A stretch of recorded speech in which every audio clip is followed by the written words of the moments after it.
Get nasty on a Monday afternoon here in the Fast Lane on 101 ESPN. Jamie Rivers, Carey Davis, Andrew Marsh, our guy Anthony off for the holidays. Again, hoping that he and the Stalter family have a great little holiday vacation. Gentlemen, how are you? I'm great. I'm ready to roll, man. Yeah, like Carey, if you don't know, well, if you can't see him, if you're not on the YouTube channel or the snake pit, you can't see that Carey is decked out in Illini gear tonight. ILL. Bragging rights tonight, folks. Bragging rights tonight. Yeah. You know, all those Mizzou folks that talk all that crap. See you down at the Enterprise. You know what I mean? See if you're talking that crap tomorrow. Oh, wow. ILL. That's where you say I and I. I. There you go. There you go. Don't care. Marcia, shameful. That was mean. Shameful. That was mean. But I've never seen Carey wear a hat, by the way. Shameful. Oh, I've seen him wear a hat. Have you? Yeah, I have. I've seen him wear the beanie. I don't know if I've ever seen him wear a hat. I've also seen him wear a dog collar. Yeah. Yeah, I have. Good times. Yeah. Yeah, I mean, nobody got hurt that night. It was fine. It was good times, man. It was good times. So Marcia, you just never know. You don't, man. You don't know what I'm going to do, man. Know. I just, crack out a dog collar, crack out a Illinois Fighting Illini hat. You know what I mean? Yeah. You never know. You just don't know. You also just don't know when the Cardinals are about to make a move, boys. Hey. How's that for transition? That was a hell of a segue. Wow. I like it. That was professional. That was really good. Yeah, thank you. Hey, We've been doing this for a while. So, the Cardinals trade Willson Contreras to the Red Sox. By the way, just out of curiosity, will Chaim Bloom ever make a deal with any other team in the league? Nah, why? No need to. Are the Red Sox willing to trade with you? I think so, Then trade with them. No. Do you know what they have? Well, he should. He brought them there. There you go. Yeah. Which is kind of where I'm headed with some of this is I don't mind the return. I mean, apparently the Cardinals are going to eat $8 million of the contract. Rumor has it. Anybody confirm that? Yeah? No? Marshy? Saw that. So is that right? Or am I just talking up 8 my... mil. Yeah. Okay. Thanks for jumping in there. It's good. Thanks. Dang old computer is not I'm working. drowning, and he holds on to the life jacket and shows me he's got it, but he's not going to give it to me. Well, he answered it, I think. All right. So in return, you get some pitching prospects, and you got one guy who's a major league starter already. Hunter Dobbins, 11 major league starts last season. The other two guys are, I'd say, projects or maybe long shots or hopefuls. Would that be about right, Marshy? Long shots, I don't know if that's a word. I think hopefuls is... You like that one better? I like that one better. When you trade four pieces like this, I think they're all hopefuls that they make an impact on your big league roster. I'm with you, though. I don't mind this at all. We've talked about it multiple times. Get as much pitching as you can, and the Cardinals have done a lot of that so far, even going back to the summer, but, this offseason, and, there's a couple players that still could be dealt, and maybe you get even more pitching. So I'm excited about where this team is headed. Maybe not so much for the 2026 season. We'll see how that goes, but I'm intrigued for 2026. I'm excited for the future. Quick question, both of you, and Carey, I'm anxious to hear your comments as well. But just off the top of my head, so if you kept Sonny Gray, you kept Willson Contreras, and let's say you don't make another trade, what do you think the Cardinals were, like a 70 to 80 win team? Probably. Do you think they're not going to be a 70 to 80 win team without those guys? Yeah, and no offense to those two players, they're great players. Did a great job while they were here. But I think this allows you to have flexibility. You get more pitching back, which Chaim Bloom is like fast lane. Everything else, give me pitching, and more pitching. If I can get more and more and more, that's what I want. He's doing a fantastic job of getting those in the returns. And it allows, Willson Contreras did a great job last year playing first base, but it also allows some flexibility now. Now, you don't have to shuffle, Alec Burleson between right field, left field, first base. He can be your everyday first baseman if that's what you're going to do. Jordan Walker can be your everyday right fielder. You've allowed two positions now with this trade to open up for two guys to have all of the runway, or whatever term you want to use, to either pass or fail. Using runway? Nah, I'm tired of whatever. No, I'm Well, that's tired the of Blues. whatever, and I'm tired of runway. Well, I mean, We need to make up some new words. I'm not tired of you using it. I'm tired of you got to take off at some point, right? You're a Cardinal. Yeah, you got to take. You need the runway to take off. What about the ascension year? They're Okay. ascending. That feels laborious. That sounds to say like that. sounds like a movie. Isn't that a TV show? Ascension? No. All right, well, Did I make that I'll up? just stay in the corner over don't here know if while you you did or guys not. make I up might your have. own terms. Yeah. Well, it just I don't. No, know. it's fine. No, I doesn't get it. roll off No, the he did tongue. hate it. He did hate it, Marsh. He did. He did. didn't Are you think actually- about it. He just said, actually- nah, I don't like He it. did hate it. Are you thinking of Succession or Ascension? Succession? I don't know. That's a TV Ascension? show. Succession? Yeah, the Ascension Classic is a golf tournament. It is. that is, It's yeah. here, isn't it? Yeah. I think it is here. Yeah. Okay. Okay. We'll figure it out. Or not. Yeah. Jamie doesn't want him to ascend. Simple as that. I think he just wants the team to, I think he feels that they're going to be the same with or without Willson Contreras and Sonny Gray. I do. And so I think I don't know what these pitchers are. I don't know how well they'll perform, but I think the more pitching you have, the better off you'll be. Because at some point, guys get injured, guys get banged up. You can never have too much pitching. And then if those guys are successful in the minors and you eventually want to trade pieces, you have multiple players, similar to what the Red Sox just did for us, trading multiple players for a piece that they feel that they need. Well, and another thing here, and I think I'll just say it for everybody. What? I'm excited to see what these young pitchers can do because they're not Miles Michaelis, they're not Eric Fetty, and also, maybe they're not Andre Palante. What do you mean by that? Well, just tough watches last year. I'm just being honest. This is my opinion. A tough watch Well, who's from going time to to pitch time. batting practice now? Jamie, What? What happened? In These the guys- regular game? I don't think to the that's... other let's give these guys the opportunity.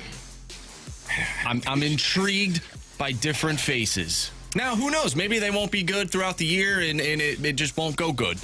But they're different faces, and I'm intrigued to see what they can do. I'm intrigued too, and I bet Ollie Marmol is intrigued. By the way, Ollie Marmol will be on the show today in the Fast Lane at 3:30. Looking forward to it. I believe so. Don't miss that at all. We're going to ask Ollie all about this stuff, and I'm really interested to hear Ollie's take on where they're at now, because when you have a team like this that is rebuilding, this is where your coaches earn their paycheck, because you have to teach these guys the game of baseball at the major league level. You can't just drop a veteran in there and be like, "Yeah, he'll be fine." Right. Yeah, he'll be fine. You got to coach. You got to get them prepared.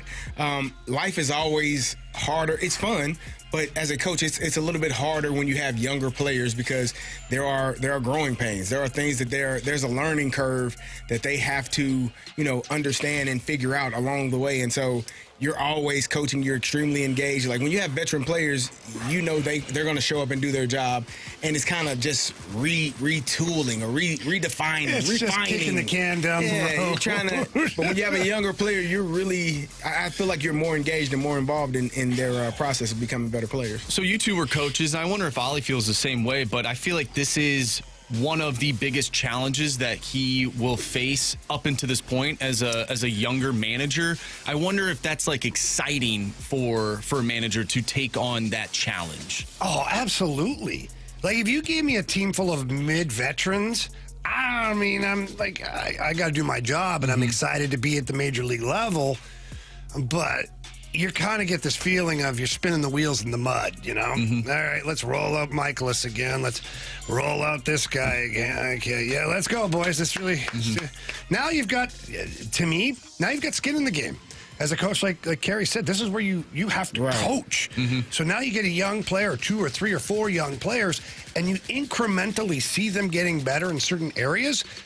I mean, that used to be the payoff for me. When I was coaching, whether it was youth level or even pro players, college players, when I could see them incrementally, just a little bit, getting better, it's rewarding. It's motivating. I used to get to the rink early and be thinking up brand new drills and practice plans to maximize what we're doing. So Ollie and his staff, this could be the re-energizing that they need. I agree. I think, just having those, watching the younger player figure it out.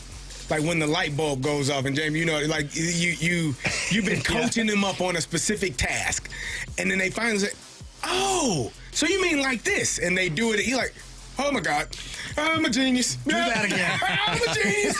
Yeah, just like that. Now, can you repeat it? And so that is the exciting part about coaching and getting players to understand what's going to allow them to have the most success. And I think that's the reason why people get into coaching. It's never really about the money. Lifelong coaches love. I mean, it helps. Once you get to the it helps.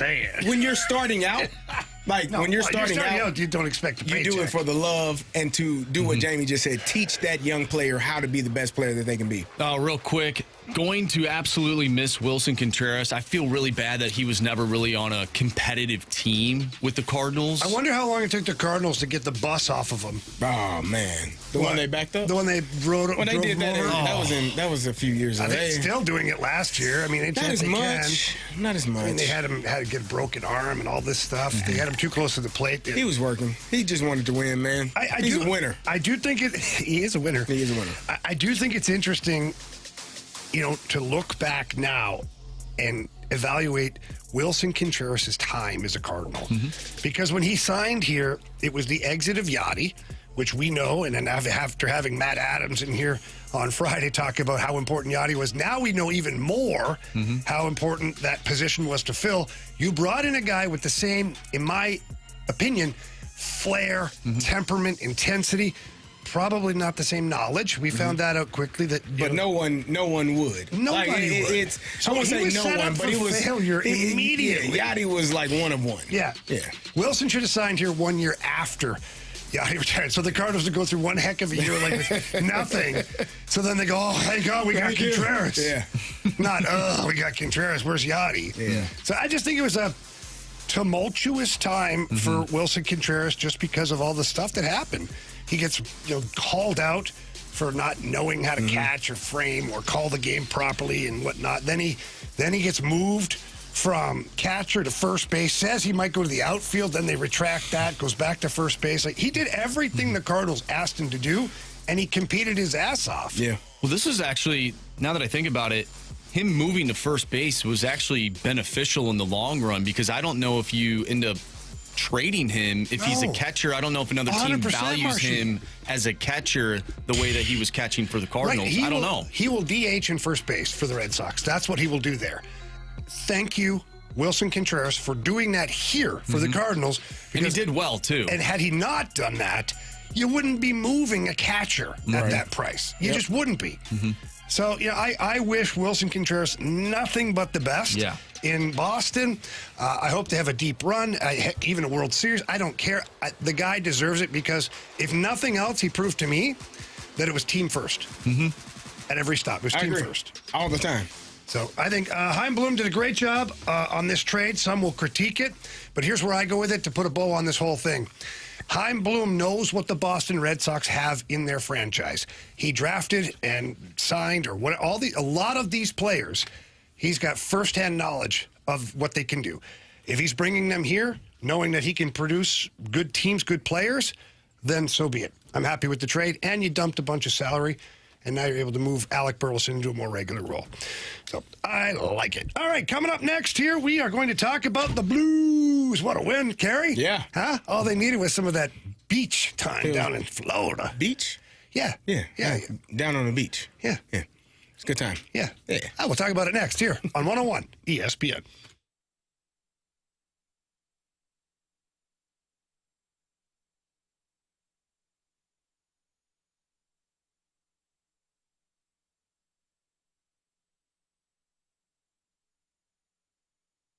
All right, you've heard me talk about U.S. farmland before on these airwaves. Let's continue talking about it, because I really, after diving into it and talking to Chris Bronner, the founder of AgVest, it really is a great investment. So much so that a lot of very wealthy people are diving into U.S. farmland. You're probably asking yourself, well, why would they do that? Well, a couple of reasons is there's steady returns on your investment, long-term growth, stability. How about that? And if you do have money right now currently in the stock market, you wake up every day stressed out. I know I do. I don't even have a lot of it in there, but I still wake up stressed out. Why do that? Invest in U.S. farmland, especially with AgVest. They've helped leading financial institutions manage over $900 million in farmland. And If you own farmland, AgVest can help you. So maybe you don't know how to maximize the value of what you own. AgVest will walk you through the process, whether it's full service management, sourcing, diligence to rent, or even tenant selection. But you got to call Chris Bronner at 618-520-7022. That's 618-520-7022, or visit agvestadvisors.com. Buy land, they're not making it anymore.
Seconds to go. The Panthers dump it in. It stops on the stick of Hofer, and that'll do it.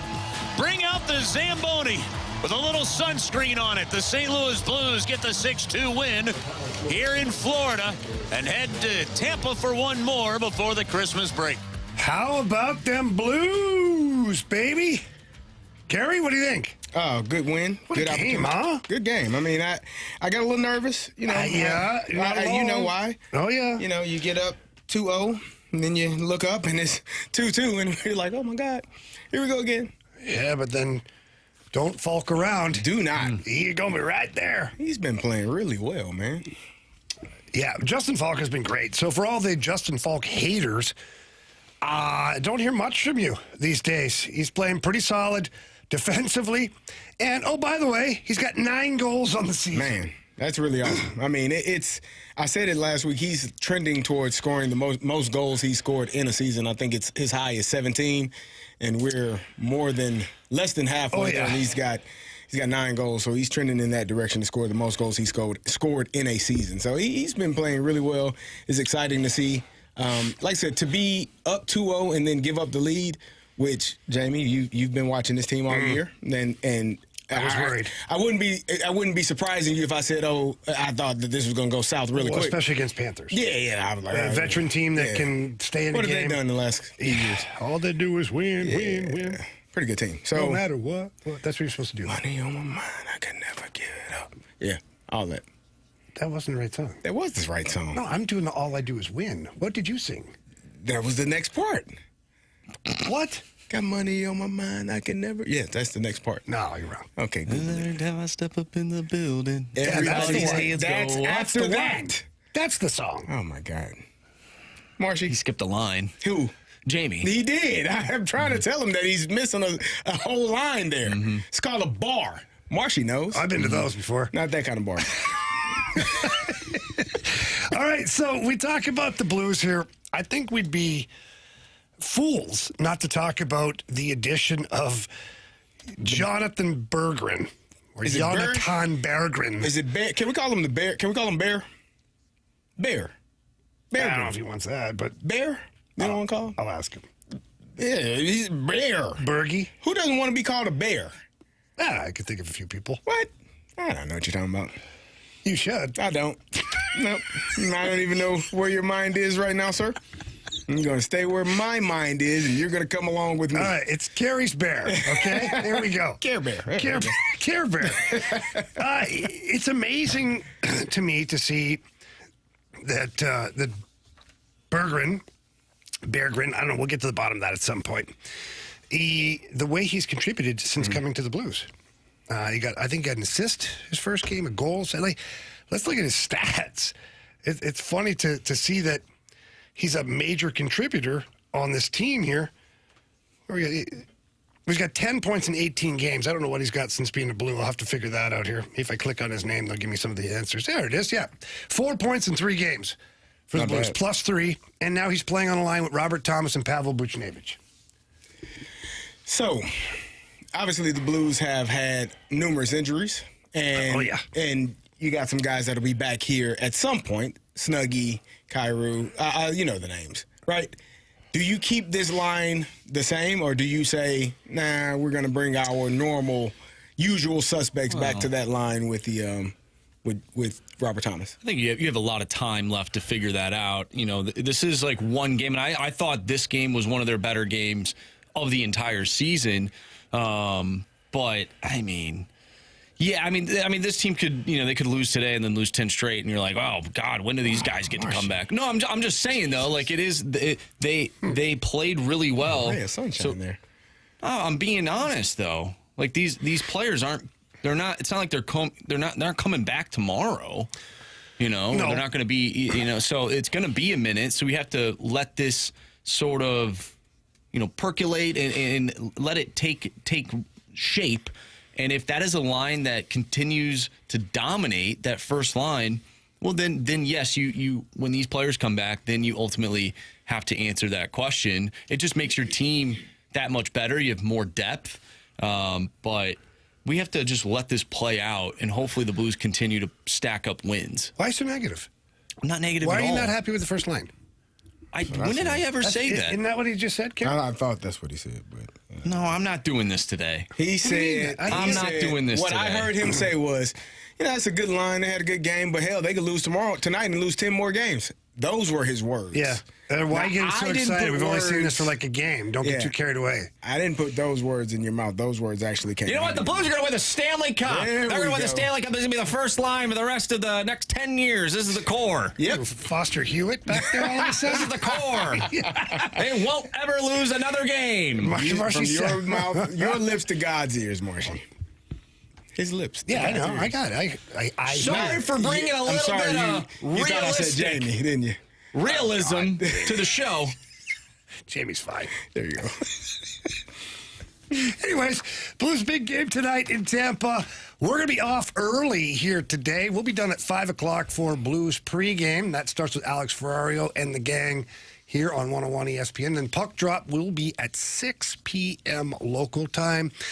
Boys, if the Blues win tonight, they're only 1 point out of a playoff spot heading into the Christmas break. Yeah, and I'll feel a lot better about where this team is if they continue to play the way that they did on Saturday. I thought that they played, pretty decent against the Rangers. I know they didn't end up winning that game, but you're starting to see a different team come alive. So if they can continue to string games along like the way that they've been playing, and not games like what we witnessed against Nashville, I will feel better about where they are in the standings heading into the holiday break. So that's just where I'm at. And I think this team needs a win tonight. Like, not just for the standings and all that stuff. Like, that would give them, 3 wins and a tie in their last. They'd be back to 500, You'd too. back to 500.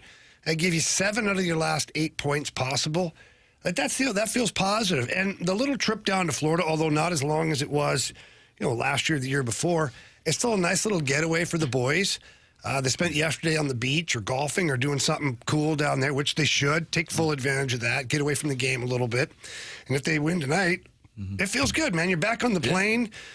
Head back to St. Louis to spend holidays with your family and friends and whatnot. And maybe they need a little reset, too. We saw what happened last year where they had a break. Yeah. They sort of took that time to reset and then come back out firing. So maybe they just need, I know it's not a huge break by any means, but it is a few days to really recoup the legs and recharge the batteries. And so hopefully they can, like I said, string together some wins, stack up those wins, and move forward into 2026. The last thing I'll ask of you guys is, are you surprised at all that they're starting Binnington tonight? Yeah, I didn't want to raise any questions. No, I'm Carey, as a member of the media of 101 ESPN, it's your job. We are obligated to talk about the tough topics. Yeah, I think, and I asked this question last week, are we trending in the direction of maybe Joel Hofer getting more of those opportunities because he's playing so well? And I don't think I think it was a valid question. I think it's a real question that is, we'll see how Jordan performs tonight. I think each time that they go out there, they're being evaluated to see, okay, one of you all is going to get more starts than the other at some point. I don't think it's going to be 41 and 41 games split. I think one is going to get 50 games started and the other 32. So it's going to eventually – that's perfect. That was good math. You did great. Eventually it's going to kind of weigh itself out and trend in one direction or the other. But I do believe that it's in real time, each game is being evaluated for that sole purpose, not just as a team and as a whole, Anthony. But as each game is progressing, how well is this specific position performing? And we're going to go with the hot guy down the stretch. I am surprised that they did not come back with Hofer. Really? Joel Hofer played very well the other night, and out of the last, 3 shutouts, he's got 2 of them. So, and his recent play has been really good. So I am a little surprised with the day off yesterday, minimum travel. I mean, it's nothing to go from South Beach to Tampa. It's a quick little 30-minute nothing. I thought they'd come back with Hofer. I mean, it's a huge game for them. Right. But, again, I just said it's a huge game. Who generally plays well in huge games? Jordan Binnington. And you need to get him going, too. I know so you do. If Joel Hofer but playing well... what if he comes in tonight and he has another tough night? Well, I mean, that's your guy, though, right? But let's say the Blues put up 4 tonight. Yeah. And they lose 5-4. Well, as the College Football Selection Committee likes to say, that's just another data point moving forward that they can look at. Okay. Well, don't get me started on that damn committee because I'm sure we got. We're gonna get to it. Oh my God, that football was rough this weekend. What did I tell you? Rough. It's exactly what I said, Not Carey. just those 2 games, though. Not those 2 games. Those games went exactly how I thought. The other ones were kind of boring. The other ones. I'm just going to be honest, it was kind of boring. Alabama's going to get steamrolled by Indiana. Well, you don't know that. That's why they play the games, Carey. I'm telling you right now. Speaking of games, there were a lot of NFL games this weekend, and Carey was terrible. We'll talk about that next year on 101 ESPN.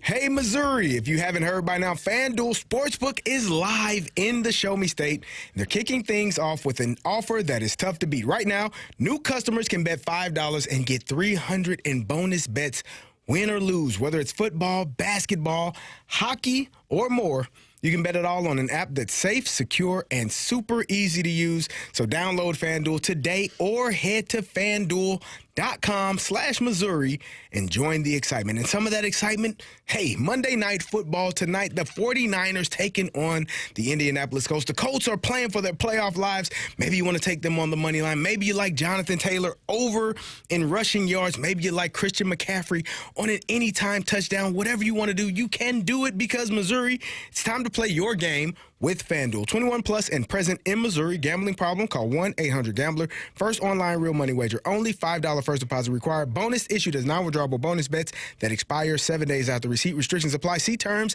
at sportsbook.fanduel.com.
ESPN Sports Center. I'm Andrew Marsh. It's time for a Sports Center update driven by Johnny Londoff Chevrolet and Johnny Londoff Autoplex. Willson Contreras is now a Boston Red Sox. We talked about the deal made last night. If you missed that conversation, make sure you go to 101ESPN.com or check out the free Dobbs Tire and Auto Center's 101 ESPN mobile app. Just head to the podcast page. You'll find all of our interviews and all of our shows there. That's all brought to you by the Schaefer Door Company. We will talk with Ali Marmol, Cardinals manager, today, so stay tuned for that. The Blues picked up a victory over the weekend over the Florida Panthers, 6-2 the final. They're back in action tonight, taking on the Tampa Bay Lightning. Pregame starts at 5 o'clock. Puck drop is at 6. We're going to dive into Week 16 of the NFL next. I'm Andrew Marsh, and this Sports Center update is driven by Johnny Londoff Chevrolet and Johnny Londoff Autoplex. See them at londoff.com. Chevy, together we drive. Are you kidding me?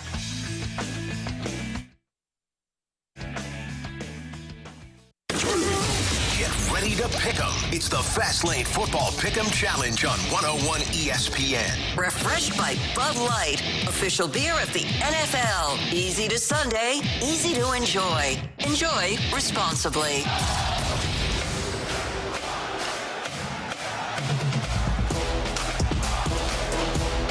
Week 16 in the NFL, almost over. Big game tonight. 49ers against the Phillip Rivers. Fighting Phillip Rivers. Fighting Phillip Rivers. Oh, man. My guy, Carey, though, he had himself a week. Didn't you, Carey? You know what? Let's talk about this. Let's not, because What's wrong, when buddy? I What's tell up? you the level of anger that I had after, some conversations with it's some people, I'm a team player, but just the conversations that I am. And I did the best I could do, but I probably should have did what I knew I should have done and just, did what I was going to do. So the hell with it. That's really cryptic, all of it. Yeah. So, some people, great teammates you have, and then some people are, just Sometimes you got great Different teammates people. that start a couple of days ahead of time and try to help out. And sometimes you have teammates that just don't check their text messages. I mean, there's two types of teammates, Marshy. Two types. Two types. All right. For whatever reason, I can't get scores pulled up on my my computer here. But Yeah, we anyways, lost. I know we lost to the Rays show. Let's see here. I don't know what we're doing here. Anyways, where did we go wrong, boys? I mean, apart from the obvious. Yeah, apart from the obvious. I mean, that is where we went wrong. That's definite, Marshy. That's where we went wrong. That's 100% again for the people in the back. Well, that's where we went wrong. That's where we went Trusted wrong. people. That's where we went wrong. Although we would have been fine. We would have been fine. If everybody were on the same page, right? So right, Marsh, Carey. here's the thing. Here's the thing about a good team, right? If you have a game plan, okay? If you have a game plan, correct? Mm-hmm. And the entire team does not receive said game plan, then you know what you do? You go with the original game plan. You don't shift said game plan when everybody on the team, we do this a lot, right, Marsh? Isn't that what we do? But if we don't all do this, it doesn't count. You know what I mean? So when all of us aren't doing this, because all of us aren't, on the same page. What if someone's not willing to be in the Marshy, same what if you have a team meeting? Okay, let's say Mike Tomlin. Carey, hear me out for a second, okay? Yeah, okay, I'm listening. Mike Tomlin has a team meeting on Saturday about strategies he's going to... Was this team meeting put in place in writing and everybody knew that said team meeting everybody had was access happening? to the Zoom. No. Everybody had access. That's not what the question was, because, Jamie, you know this. Well, he also coaches a team of men, not 12-year-olds. Listen. What? We all have things in our lives. So hang on, to bring our listeners in... Yeah, please do. By the way, we're not going to do this again, so we might as well just tell them. So, no, don't tell them, because you give ammunition. guys, can I just tell them something? Tell them something. We had text message back and forth, the group of us, including BK, about switching some picks and strategizing, thinking about games and whatnot. And we all... Not we all. Hang on. We all had access to these text messages. And it started on Saturday. Several back and forth. So usually your phone go ding, ding, or and then if you pick up your phone, it'll even show you. You have text messages from so-and-so. All you got to do, Carey, it's really easy. See this? Look. I'm looking back now. Like I have a message. I just click on it, and I'm it looking pops at up. it now. I'm trying to see when And these messages sometimes started. you have a team member who ignores the strategy. Everybody else makes their picks accordingly, except for Carey. But it gets better. I even called Carey. And I answered. I called you at 11:20 a.m., which is plenty of time, by the way, to switch your pick or to do whatever. Oh, yeah, I'll get on it, he says. Well, then we get a panic text from Carey. I'm locked out. So all of this noise coming from Carey Davis. Not noise. When Not he had noise. of Not time. noise. Plenty of time to see text messages. I even called him. I physically talked to Carey. I talked to you. You physically talked to me. At 11:45. 11:42. Is that what the time says? Yeah. And I got on said computer. Not quick enough. So here's what Did happened. you hang up and open it This up is right what away? happened. This is for the people that are intrigued in knowing. All these text messages. You know what I've been trying to do with my life, Marsh, and people that are listening? I've been running. I run. I go Who's for a chasing you? jog. Nobody this time. Oh. I go for a jog around my neighborhood. I'm into my personal health. Where did I call you from, Carey? And view the neighborhood. I'm out there on a jog, on a Sunday jog, Marsh, trying to get my life together. Carey, And where, where did I call you from? Where was I? Hell if I know. I was at the gym. Did I know that? Yeah. But you weren't running. Not anymore. Exactly. So when you're running, I was getting my pump. it's hard to check your text messages and run. It kind of defeats Were you the running from purpose. Saturday through Sunday when you Forrest Gump? Maybe Just I run was forever? running. Maybe. You started running Saturday, you ran all the way Saturday, through to I was Monday. at the airport. You look a little tired today from Oh, man. 48 hours of running. Thank you. Do I look good? Everything except your clothes. Whatever. And so I get this panic call from Jamie Rivers at 11:42. Hey, man, you're not getting a text I message. thought maybe you were dead. They're not getting our messages. I'm like, what message? I've been running, Jamie. What are you running for? running. It all makes sense now, Marshy. It all makes sense. And I'm jogging, and I try to get on my computer. By the time I sit down and get on, I'm locked out. I jog. Carey. I talk to my girlfriend. I talk to my kids. Like I'm Wonderful. trying you are to do. You are the all-American There's man. a thing in my home where I actually do put my phone down so that I'm not walking around. So, Marshy, I'm going to test something. I'm going to Venmo Carey $1,000. Okay. Yeah. All he See has how to long do. it takes. All he has to do is click on the thing. I bet you that $1,000 is gone within a minute and a half. If I have my phone in my hand. If not, it's going to sit Even an there for hour about later? 30, 40 minutes. Not 30 or 40 hours. Maybe. Lies. Anyways, we lost to a zero show. And it's We Jamie's suck fault. at losing. Carey will not take accountability for his actions. And my 16-year-old daughter responds to texts better than Carey does. And I never thought. She's got her phone in her hand all I never day. thought I'd say that. Again, the world is full of accountability. Speaking of accountability, let's talk about the college football playoff and their committee, because there needs to be some accountability there. We'll talk about that next, right here on 101 ESPN.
Welcome back here to the Fast Lane. Jamie Rivers, Carey Davis, Andrew Marsh.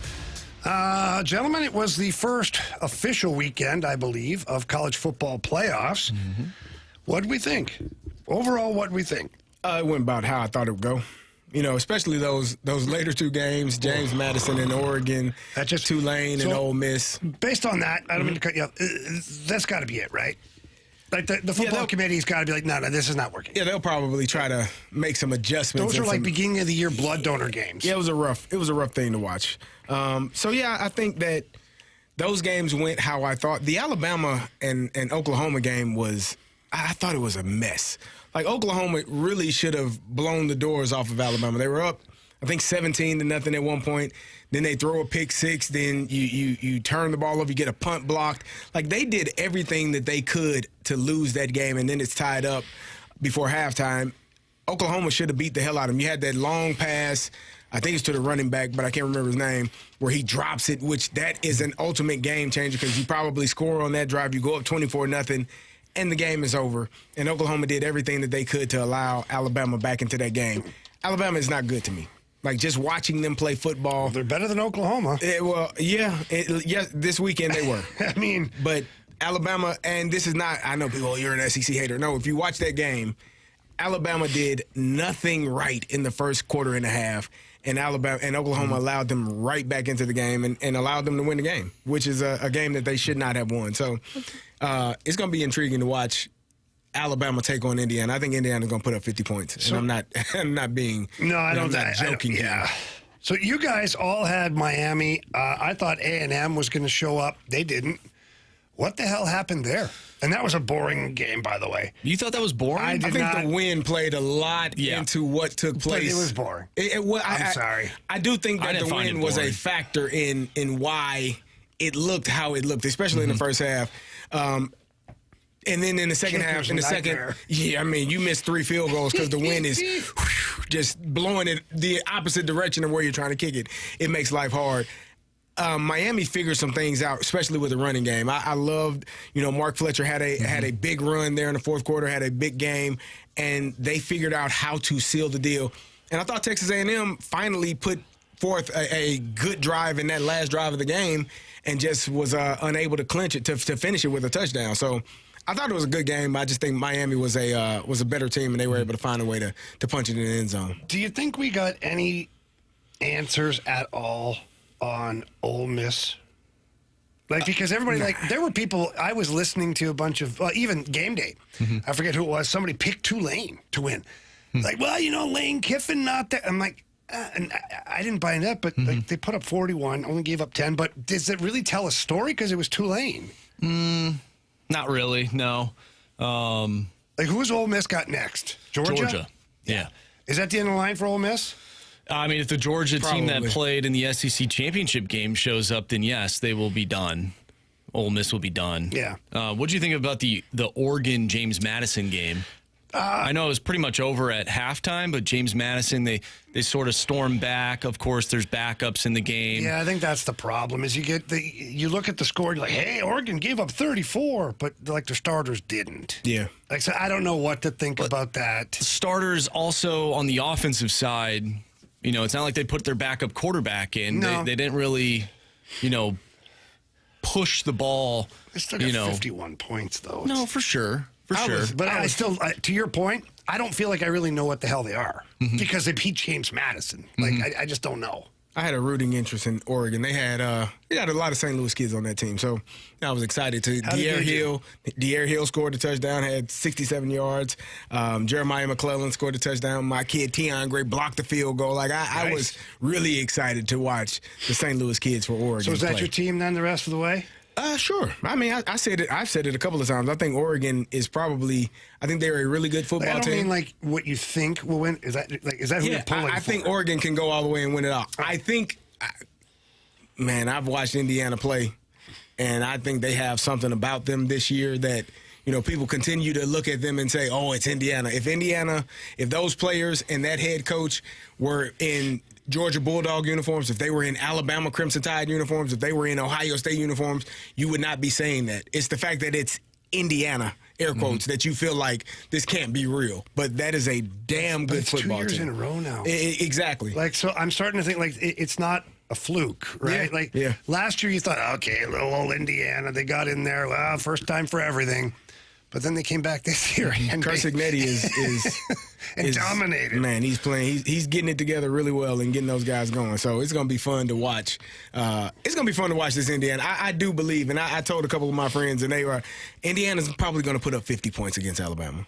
Like, that's how potent Indiana's offense. And they don't do anything spectacular. They literally will take what the defense gives them. If it's a 5-yard route, we'll take it. If it's a 2-yard route, we'll take it. And then we'll take a big shot if we need to. And their defense does a really good job of getting after the quarterback. And Alabama still can't run the football. So, they had a 29-yard run, which I think was the longest run they've had since week 2. They are struggling running the football at Alabama for whatever reason.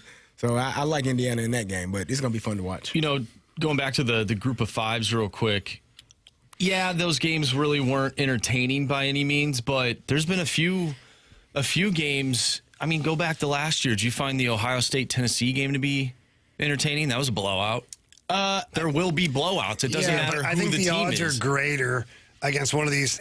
Here's my problem with it, is they weren't in the top 12. They weren't. By default, they got in there. Way in. If they were a group of 5 team that were in the top 12, then to me they've done something. It's going to be, the odds of them being a better game are greater. It's when you got a team that's ranked 22nd in the nation and they get bumped up, 10 spots to play. No, I understand, but that is the format that they had. It just so happened that's dead. What happened. So it is what it is. But again, like, we've seen blowouts in the past, multiple college football playoff games, even going back to the format where there were only 4 teams in the semifinals. There have been blowouts before. It's like, all right, well, yeah, we could blame the group of 5s, blame the selection committee, but at the end of the day, one team will ultimately be better than the other team, and sometimes it's by a wide margin. You just don't know if that team's a group of 5 team or if they're one of the Power 4 teams. I agree to an extent. I still think that the odds of it happening are greater against a team that's not even in the top 12. That's all. All right, we got exciting stuff coming up next year. We got Cardinals manager Ollie Marmol joining us here in the Fast Lane. I don't think Ollie's ever been with us. No, I don't think so. Yeah. No, it'll be fun to talk to Ollie and talk about kind of where things are going right now, the off season, and what to look forward to. All of that next here on 101 ESPN.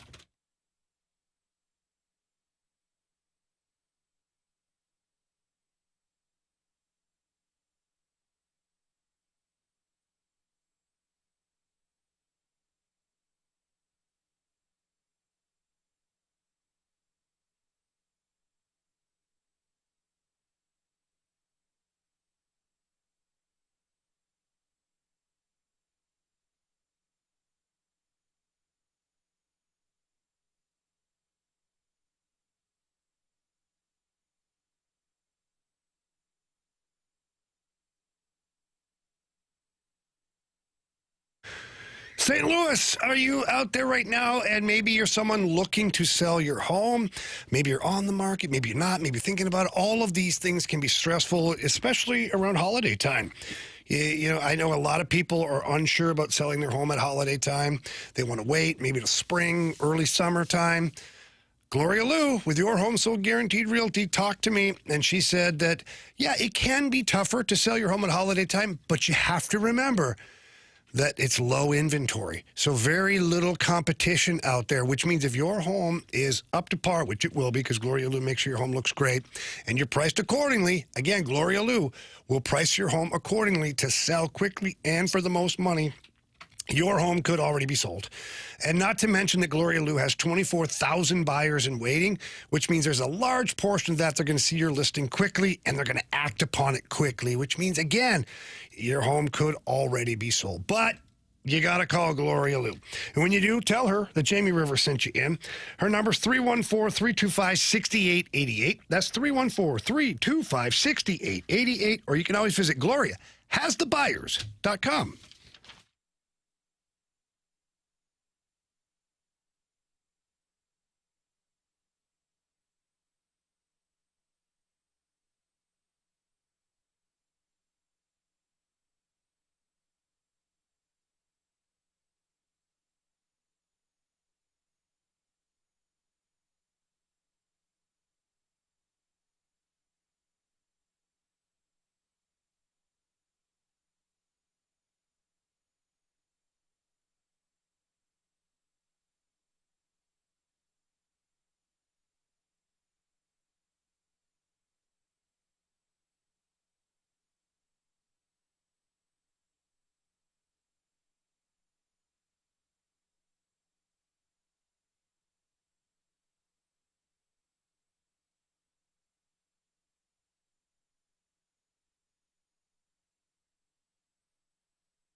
Welcome back to the Fast Lane. Jamie Rivers here with Super Bowl champion Carey Davis, Andrew Marsh on the board. And what a great day it is. We have the opportunity to welcome Ollie Marmol, Cardinals manager, into the Fast Lane for the very first time. Ollie, how you doing, man? I'm doing well. How are you guys doing? We're good. We're definitely watching all of the stuff going on here in the off season. Excited for Cardinals baseball. You know, as a manager right now for you, this is a different off season for you as the Cardinals manager, isn't it? It has been, but in a good way. There's been a lot of communication with Heim and just everybody involved, and the clarity to it has been good. So we're doing exactly what we said we were going to do, and we're on pace. So it's been a lot, but in a good way. Ollie, you've been the manager for a number of years now, and I want to know what you feel, or what are you seeing the differences or some of the similarities between Heim and Mo that you've experienced thus far?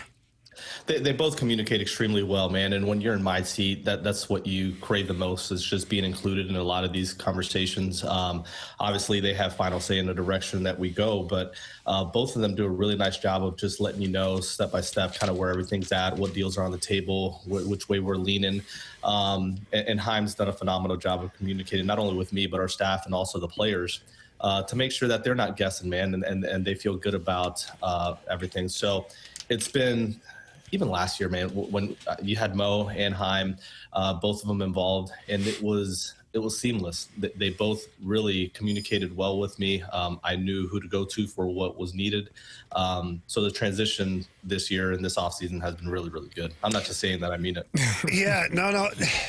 How important is that as a manager? Because, you know, Carey was a coach. I coached for a little bit, and now we obviously know a lot of people in the sporting world. Sometimes if the message is not clear from up above, it can make the coach's job really difficult, and it actually puts a lot of stress on the players too. So how important is that for you guys as a staff to clearly know like what the plan is, where you're going, and even maybe like what the roster is going to look like? Yeah, that's probably the most important part, man. It's and he does a really nice job of over communicating. Our staff knows exactly what we're getting into. Our players know what's ahead of us. And I thought he said it well, meaning Heim, when he said, listen, we're not conceding anything for 2026, but we are going to make decisions that have a bigger impact on the long play here. And that's what it's been. We're excited about this youth movement and some of the arms that we're getting back. Obviously, it's tough to see some of these guys go. I loved having Sonny. I absolutely loved Contreras. And the way I had an opportunity to talk to him last night, treated me so well, man. It really enjoyed having him. But this youth movement and what we're getting in return and kind of setting ourselves up for the future is important. So I want to take a second, Ollie, and talk about Willson, because you know, I feel like me in particular, Carey too, you know, we've been not defending Willson since he's got here, but we've been in his corner. And, you know, he came in here, obviously a huge signing, so tough to come in after Yadier Molina. I mean, anybody after that those are massive shoes to fill. Yeah. And I don't think he tried to fill those shoes. I think he's just who he was. But then to watch him, you know, go from catcher to DH/first base, and it always seemed to be team first, and he played the game with an intensity. You know, what was it like to coach a guy like Willson and see him just basically act out team first all the time? It was a masterclass in putting the team ahead of himself, right? You go back to the first time we tried to transition and kind of the ups and downs publicly. He handled it extremely well. And then finally made the transition last offseason to strictly play first and DH. And he took to the position very well. I mean, we thought he'd be good at it. I mean, he did an exceptional job at first base. So, and to his credit, because he put in a ton of work and he was dedicated to his craft. But man, you look at, move his skill set aside, the person, he plays with a certain intensity in, he's an emotional player and there's ups and downs to it, but man, this guy cares. And I love the way he was able to communicate with me. And we can always be direct and real with each other. I absolutely loved having this guy. And that's what our conversations were based around last night, man. Just how much we actually enjoyed it. It's part of the business. And obviously everyone knows what we're trying to do moving forward. But this is a dude that I absolutely loved having on the team. Ollie, I know you're going into your 5th year as a manager of the St. Louis Cardinals. Tell me something that you thought you knew in 2022 in your first year that you know now that you realize I didn't know anything then. I know it now, but I had no clue then. Man, how much you would be hated. Ollie, they don't hate you, man. They love you. What happened? You were thinking it. I just said it. We get it all the time too, Ollie. Don't worry. We'll compare messages. But no, man, you go from as a bench coach, and it's just the reality, and it comes with the job, right? And I expected it, not to the degree that I experienced it in 23, but then you start to understand that it's part of the gig. And you have to be very careful as to who you give the authority to criticize you. Only take criticism from those that you're willing to take advice from, and everything else is just noise. All right. So I had to learn really quickly that you go from being a bench coach where you're liked, the final decision does not fall on you.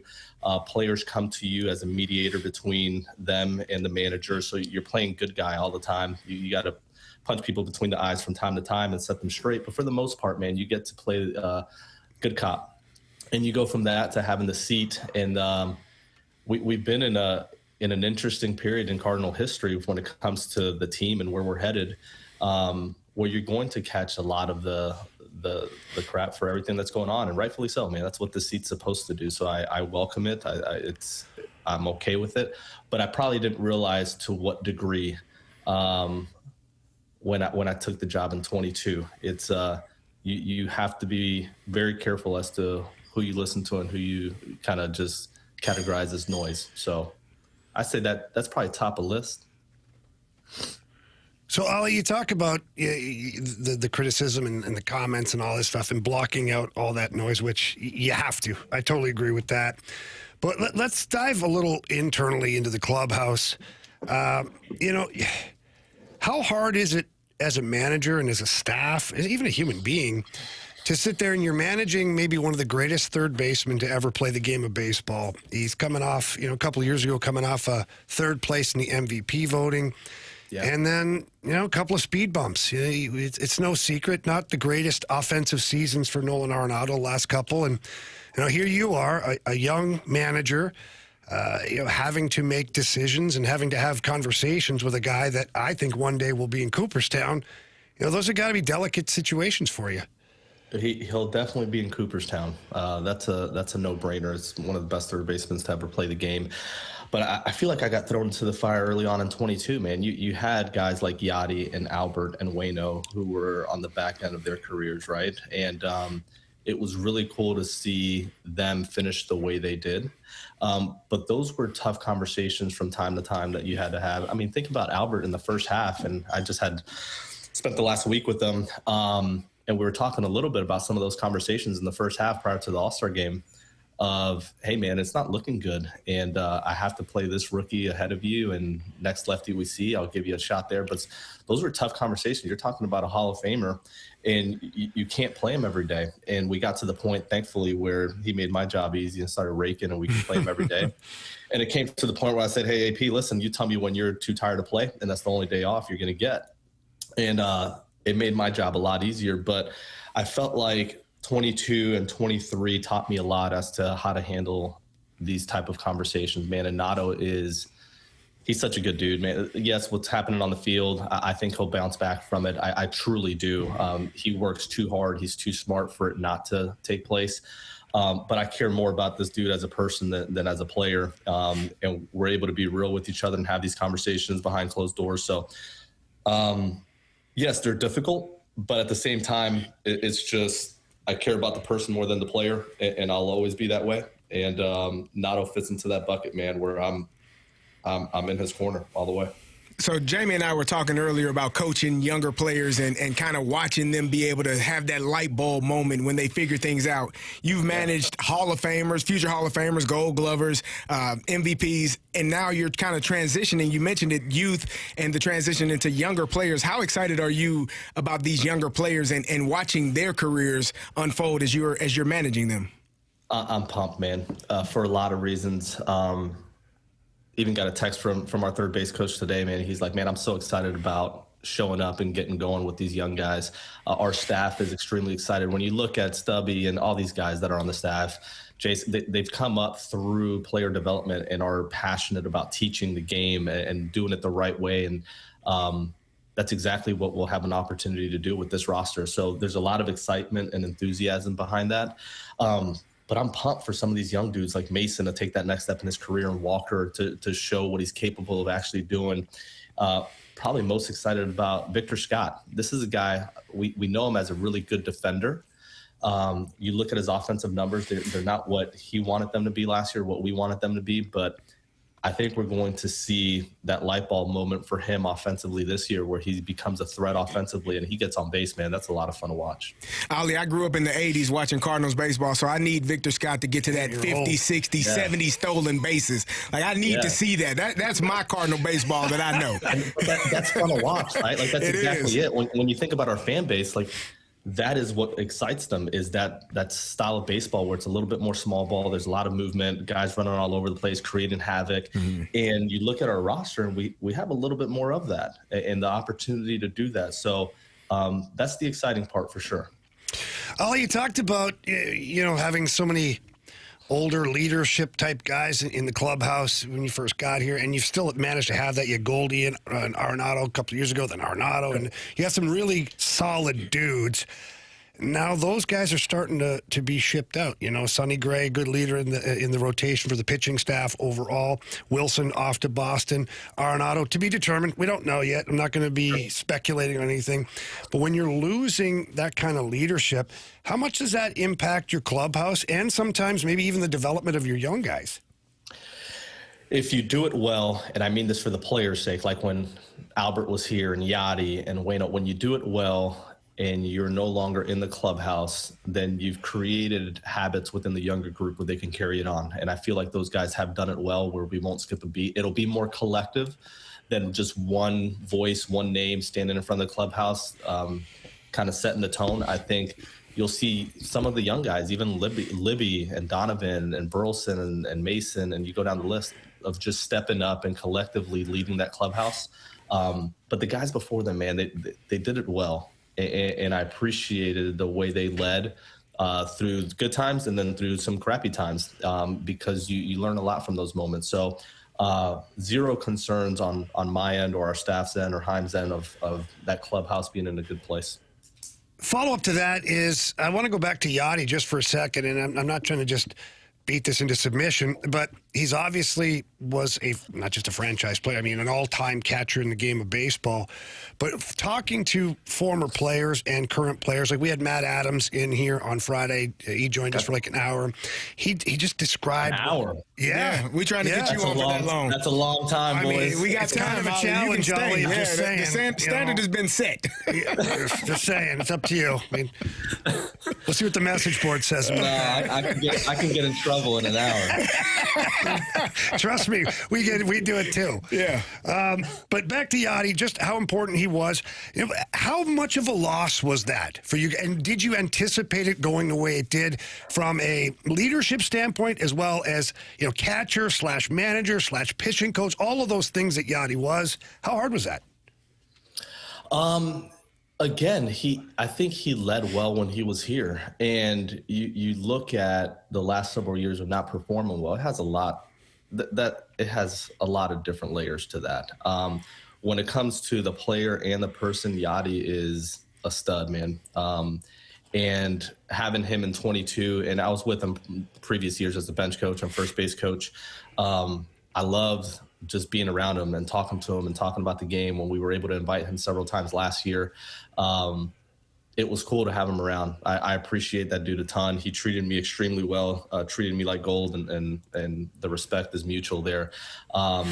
But I also respect his time with his family. And when you give as much as he did to this game for 2 decades, man, you deserve a little break and spend time with your family and be able to dictate your schedule a little bit, because once you jump into this for 162, it's real. So our hope and my hope is to have him around as much as possible this upcoming year. But that's the goal. Ollie, we get a lot of texts. I know you said you get a lot of hate texts and mail. We get a lot of texts about Jordan Walker and people being frustrated with him. He came in highly touted, and everyone was so excited to see him play. What do you think his progression has been thus far, and where do you see him going for this season and for the future? Man, very rarely does a young player get to the league and just show out in a way where it impresses everybody and then just maintains that level of performance all the way throughout. It happens once in a while, but it's rare. And this is no different. I hate saying he's young and it'll come, but the reality is he is young. It hasn't gone his way to a certain point. Like, we've asked a lot of this guy. We really have. You think about, man, he changed positions and had to adjust at the highest level ever. I mean, this league is difficult. The big leagues is so different than AAA, and to have to adjust at the highest level is a tough ask. But this offseason has been different, and he's maturing in how he's communicating, which I think is the key to all of this. Like, when you're able to be comfortable enough to say, I don't like that, that doesn't feel comfortable. Is there a different way of doing it? Then you're getting somewhere. Because I think at times, and I said this while we were at winter meetings, at times I think he's made adjustments for the sake of remaining coachable or trying to please. But I think you get to a better spot when you have the ability to say, man, that doesn't feel good. Is there a different way of doing this? And we're there now. He's communicating well with our coaching staff. He's down in Jupiter working really hard. And I'd bet on him having a positive year, man. But I have his back. No one on our staff has given up on this kid, not even close. He's young, he's talented, and he's too smart for this not to click. So Carey and I, obviously, we've exchanged stories just personally, off air and on the air, about being young guys breaking into the league. Obviously, Carey in the NFL, myself in the NHL. And then you look at your team right now, and just like you said, like with Jordan Walker, like the recipe's not the same for every guy. Gorman, Walker, Mason, Wynn, Victor Scott. What was the hardest thing for you guys breaking in when you were young? Well, honestly, for me, and I've been very honest with this, very forthcoming. I came off a great junior career, and I thought that I was just going to keep going in the NHL, and I had no idea the amount of work and preparation that went in off the ice. I thought I just show up, get on the ice, I'm going to be awesome, and then we'll go party. You know, like this is pretty much where my head was at. But then I learned quickly there's so much more that goes into it. And actually, we talked about it. Gary, I'll just take you behind the curtain, because you probably didn't listen to the one show, which you probably should have. You can always download. I might have missed it, boys. You can always download the podcast. That's brought to you by Schaefer Door Company, Ollie, just in case. But no, what I said about Jordan Walker when, middle of the season when things are happening, I said, and I don't know what's going on in your clubhouse, but I said, hey, as a young player, and I referred to myself, you don't always know how much has to go into each and every day, each and every practice, each and every game. And when you're a young guy breaking in the league, like, you're learning from your coaches, the veterans, other players, and then you're also learning what routine works for you. And sometimes that's part of the development. And so that's kind of where I went with that as far as some of these young guys. Spot on, man. You're spot on. And not to unveil a ton, but you're hitting it perfectly right now. And I think you have that moment in your career when you're young where it clicks and you go, okay, I have to do things a little bit different.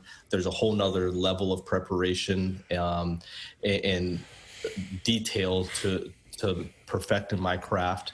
And I need to be able to do that. I think we're coming close to that. And that's why you can't give up on someone like this, because the talent and the raw skills and the overall aptitude and intelligence is through the roof. And he's a good kid that works hard. So everything you just said is spot on, and I feel much closer to that than ever. For me, the other thing I said was confidence. Like, with you once you get that work done and you start to realize, oh crap, I can play. I think everyone, that makes it to the NHL, that makes it to the NFL, to Major League Baseball, you're super talented. But the confidence, when you realize, oh, I can play at this level, your mindset allows you to unlock something that you just don't stop from that point on. So I think it's the work ethic and then the confidence that comes with knowing I've done everything that I needed to do. Now I can play this game at a high level. Yeah, because you can out-athlete everybody in high school. Yes. Not wrong.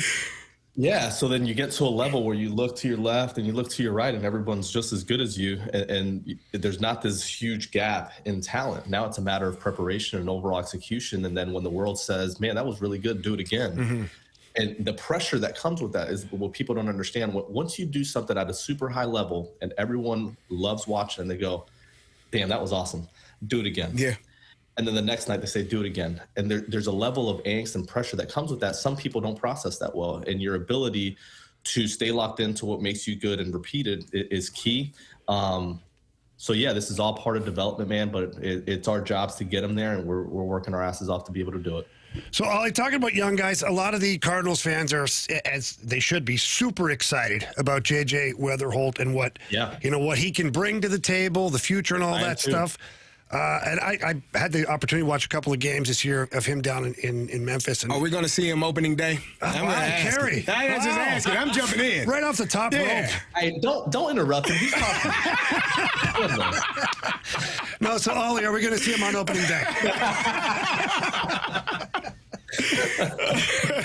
Oh, that's so good, man. So here's how I would position that. I want all these guys, especially him, with the mentality that should be the case.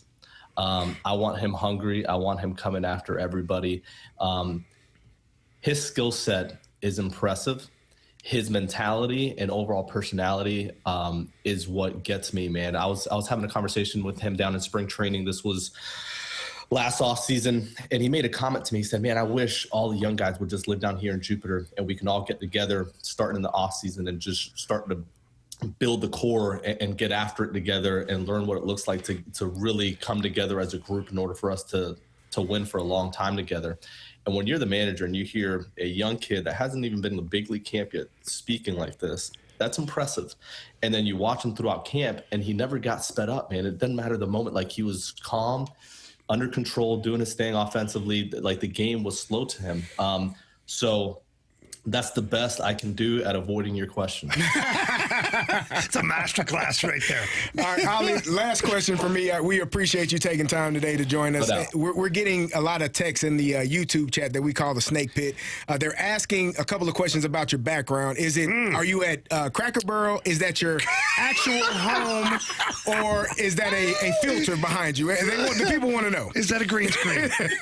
That is great. No, this is my house. It's beautiful. It is beautiful. It's beautiful. It'd be better if there was bottles of bourbon behind you, but otherwise it's good, Ollie. Yeah, my wife is going to take exception to the Cracker Barrel background now. It wasn't me. Tell her I don't want any problems. It was the people in the text. No, yeah, I'm glad I can't see the text. But no, we got some champagne bottles from when we won. Hopefully we get more of those sooner than later. Awesome. That'd be great. Let's go, baby. But yeah, I'll leave it at that. Well, Ollie, thanks a lot, man. We really appreciate you coming on. It's great to have you part here. We look forward to having you weekly. Carey said you'd be around weekly, so that's great, too. He hounded me. We were at the Nelly event. Yeah, he came up and he was like, hey, man, you got to come on the show, and if you don't on Monday, I'm just going to keep blowing your phone up till you pick up. Yeah, so, it's funny. I did actually text him that. It's funny because Carey usually has trouble answering text messages, Ollie. I got things to do, man. You got things to do. Yeah. Love it. No, I appreciate you guys, though. Seriously, thanks for having me. I enjoyed it. No problem, man. Enjoy the off season. Look forward to Cardinals baseball soon. And just enjoy family time, man. Have a great holiday to you and your family. You got it. Appreciate you guys. All right, thank you very much. All right, that was Cardinals manager Ollie Marmol that joined us for an extended period of time. I got to say, as much as some of the text line and whatnot, they say things, this, that, the other, it's kind of hard not to like Ollie. Ollie is a really good dude, man. Like every time I see him in this platform where it's long form interview, he gets a chance to talk a little bit, have some fun, show his personality. And he's mentioned that before too, because typically, those post game press conferences are like right after. Well, they're right in your face. And if you had a bad game or you made a decision you are not sure of, or even if you are positive about it, It's tough. Yeah. I've been there, even at like a lower level. Correct. Like I'm coaching minor league hockey, and People we ask lost questions. 7-1. Be like, why'd you leave that guy in the game? Well, you know what, man? Just what would you have done? Yeah. You know, like We got him off the side of the road at a gas Yeah. I station. got the guy at a gas station, man. What do you expect from me? At least Ollie doesn't have to do it. No, he does not. No, I think he's a great person. He's a great guy. And sometimes, this is St. Louis, and he mentioned it. He didn't realize how much people were going to dislike him because of this is St. Louis. The expectation. When he said from bench coach to manager, big difference. Big difference. And so, it just comes with the territory, but I think he handles it very well. Those post-game interviews, like you said, those are snippets, but when you get him to talk and you actually interact with him, he's a great person to interact with and great guy to talk to. Yeah. So, again, we had Ollie Marmol on here for almost 30 minutes. If you missed the beginning of that or any of it, please, after the show, go download the podcast. That is brought to you by Schaefer Door Company. Okay, coming up next here, no idea where we're going, but we'll figure it out in the break here on 101 ESPN.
101 ESPN Sports Center.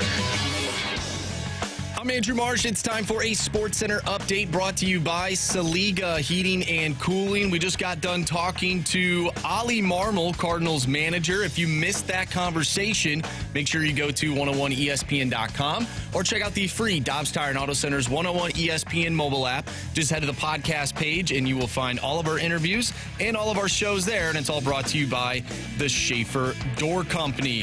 Willson Contreras was traded to the Boston Red Sox. We talked about that earlier in the show, as well as the Blues taking down the Florida Panthers. Final score in that one on Saturday, 6-2. The Blues will be back in action tonight. We have an early pregame for you as they take on the Tampa Bay Lightning. Pregame starts at 5. Puck drop is at 6.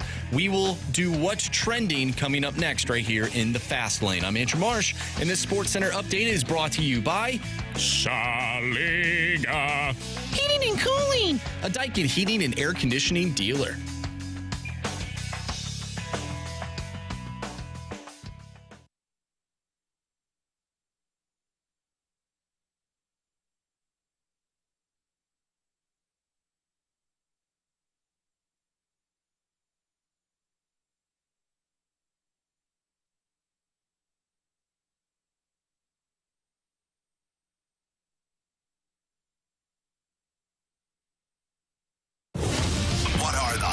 Topics in the sports world. What in the wide world of sports is going on here? It's time to find out with What's Trending, brought to you by Elite Comfort Experts. Heating and cooling with no gimmicks, just guarantees. EliteComfortExperts.com.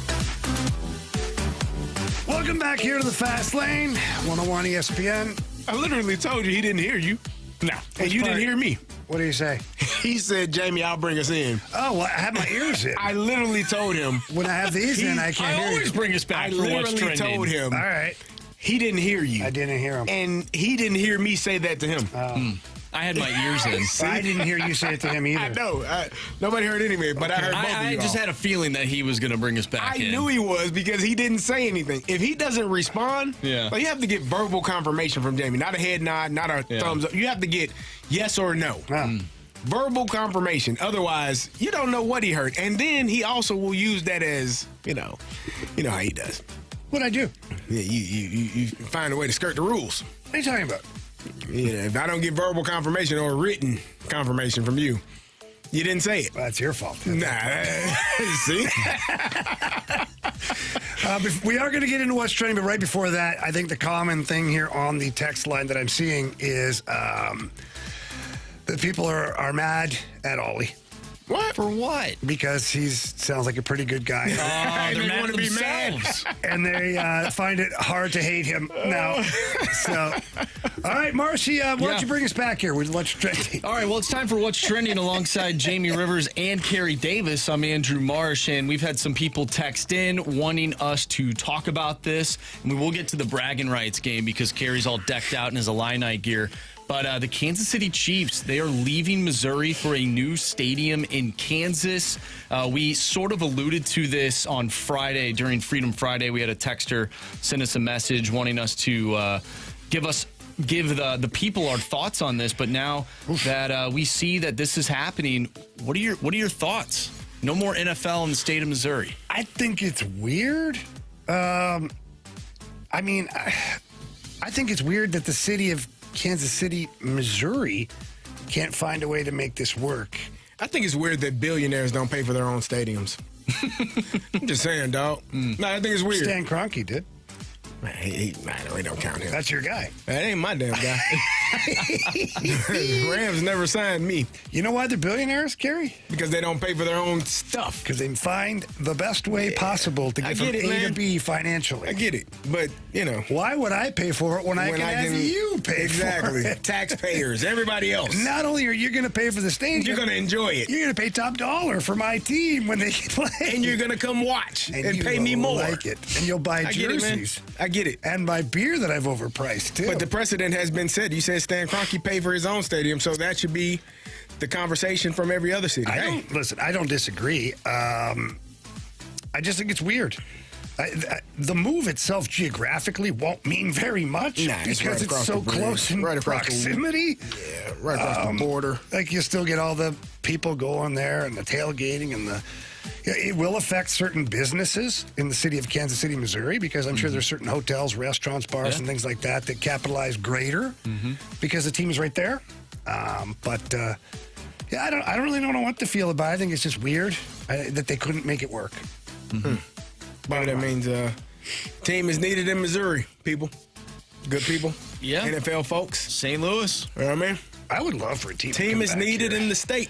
Problem is, right now, is there's no way they could bring a team here with that dome the way it is. You just couldn't. Yeah, the dome is... So if you were to bring a team back to Missouri... You gotta build a stadium. You'd have to build a stadium somewhere. I've said Earth City before. There's a bunch of like industrial stuff that you can get rid of, and it's pretty centrally located. Like from Illinois, it's probably 25, 30 minutes. Does it concern you it's only like one way in, though? That's kind of awkward. Like, you just kind of... But you from got 70? Yeah, you've like- got 370 that can connect. You've got 364 that's in that area. Like, you could make it work. I don't know. How it feels easy like, is it to get into downtown, boys? Think about but you that. can come from multiple ways. You can come from south. You can come from north. You can come from east. Yeah, but then it's Like, a disaster once you're there. Yeah, but I Think feel about like how long just the line is to get into the amphitheater. takes forever. Yeah. Look, Imagine- okay. Where would you put it? Where would Actually, I the put best it? place, but then you still have one way in, one out, is where the Chesterfield Mall was. Well, they're already doing something with that. I know. That would I wouldn't. But then it's only Highway 40, in and out. Yeah, that's tough. I mean, I think having multiple routes or routes. Yeah. I don't Get in hate and your out. idea. You don't Yeah. have to defend it anymore. I don't hate it. But then, Is that your way of saying I love it? no. Do you know why I don't say I love it? Because you haven't given me A solution. a solution. And you're a solution based. All you did is complain about my solution, and Yeah, you broke it down into pieces and kicked it and peed on it, but you didn't give me anything. Don't do it there. Go somewhere Oh, else. boy, thanks, Gary. problem. Go find a I better got you. spot. Yeah, I ain't got one okay. yet, but we'll figure it out. You knock the dome down and just build a new stadium. I don't right know, there. but even there, like when I used to go to games down there, it Yeah. was so congested and Yeah. parking's terrible. And where are you tailgating? Like, Yeah. Right. if you're going to do a stadium in St. Louis, a football team, give me geography. Yeah. Even if you go to Fenton, and Fenton has a big industrial area yeah, as they well. do. Like, make it so that You can get in and out. 80,000 people can tailgate. Parking lot is huge. Yeah. Like it's an event. Yes. It's space. It's a lot of space for people to, like you said, pull up early, Yeah. stay late, hang out. have breakfast, Yeah. a mimosa, then start to up your game as the kickoff gets closer. Yeah, I need to go. We should go tailgating one game somewhere. Mizzou's kind of fun. Is it? Yeah, Never been to a. I've done that. I It's went to a pretty Mizzou good. game when I was I in don't high know school. anything about Illinois. Come on down, man. We should just go to What you Ole do Miss time? one weekend. I heard that's crazy. Let's go LSU. Could go to Georgia LSU is Tech. crazy. I Yeah. can bring my family. My family. We'll go to Georgia Tech. Jamie has experience in that You arena. got people there. No, I don't. Yeah. Don't remember. He doesn't remember. Nothing. Speaking of Mizzou, Illinois, Yeah. let's talk about the bragging rights game Let's tonight. talk about it, Carey, man. obviously you're on ILL. Illinois. Gary, do you course. follow the basketball? I pay attention to them. They played. I don't remember who they played a couple weeks ago, but I do watch. That was amazing. Nah, I do watch. That was amazing. I pay attention, but I don't remember. Yeah, they played, that team. They did pretty Yeah, good. you know who they are. They played that- Nebraska. Did I watch that game? I don't think I watched that game. I don't remember. But either way, Stojakovic, good player. You got some guys, man. I'm enjoying. I enjoy Brad Pete Underwood. Stojakovic? He's a hell of a kicker. That's it, Pete Stojakovic. Oh, it's his cousin. Paige Stojakovic. I can't remember. Either way, yes and no. Clearly, they are. I'm excited though, man. I love to be able to catch up with the Illini and watch games and be a part of the fans rooting and cheering them on. And I'll be down there. I do love bragging rights though. I love how. When I first started going, it hasn't been that way. It wasn't really that way last year. But when I first started going, it was literally like black and gold on one side and orange and blue on the other side. It was pretty cool. split. Like you had your section. Now it's kind of sprinkled in. You'll see some black and gold on the Illini side, some orange and blue on the Mizzou side. But I do think it's a great event. It's great that they have it here in St. Louis. And it's 2.5 hours to Champaign, depending on where you are in St. Louis or in Missouri. It's 2 hours to Columbia. So I think it's a great experience for those players. We got a little text message here from my buddy Chris Bronner over at AgVest. He's listening right now. Said his oldest is a junior at Ole Miss, and he said that place is a must-see. Let's do it. By the way, Illinois is a 8.5-point favorite tonight over Mizzou, ranked 20th in the nation. Is that your bet the board then tonight? Nah, I don't bet on college sports. You know what I mean? You won't. I won't. It was the Tennessee game that I watched a couple of games ago. Oh, Tennessee. I think I watched Ohio State as well. Does that get confusing, do you think, when you play another orange team? It was really cool. No, it was cool because it's a different orange, isn't it? It's a different. It's kind of the same. One's orange. It's a little. One's like orange with a little bit of white. It's a little orange. Like it's a little less orange for Tennessee. Yeah. If that makes sense. Yeah. Not quite burnt orange for Texas. Yeah, that's no, it's way different. It's a little less orangey than the orange and blue. I think Illinois is a true orange. It's a true orange, the truest that there can be. Aren't you glad we don't talk about this very often? Yeah, nope. We need to talk about it more. ILL. Carey, I'll give you that. We run. Now we do run the bragging rights game. Now you Mizzou folks can talk all the crap you want to about football. Oh, you lost in football every time you played. We kick their ass in basketball. That's what we do. You're calling it out. Yeah. Okay. Would Illinois kick the crap out of this SLU basketball team? That's probably. Okay. Oh, wow. SLU's having a good year. SLU, you're up next. Give them a call. They're ready. We are ready. All right, that's what's trending here in the fast lane. Marcy, where are we going next here? Well, we're going to talk about contracts. Oh, yeah. And getting those contracts off the books versus the veteran leadership. You asked Ali Marmol a question when we had him on. He sort of dove into that. So why don't we dive into it? Sounds like a great idea. Tune in here to hear all about that right here on 101 ESPN.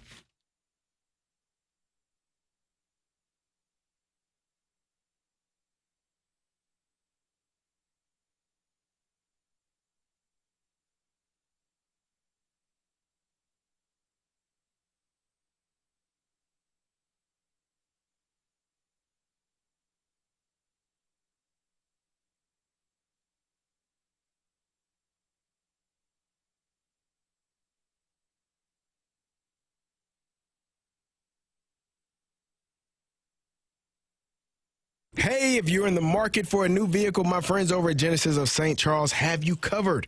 They are the #1 Genesis dealer in Missouri for 2025. They're your premier Genesis dealer, and they are Missouri's first and only standalone Genesis dealership.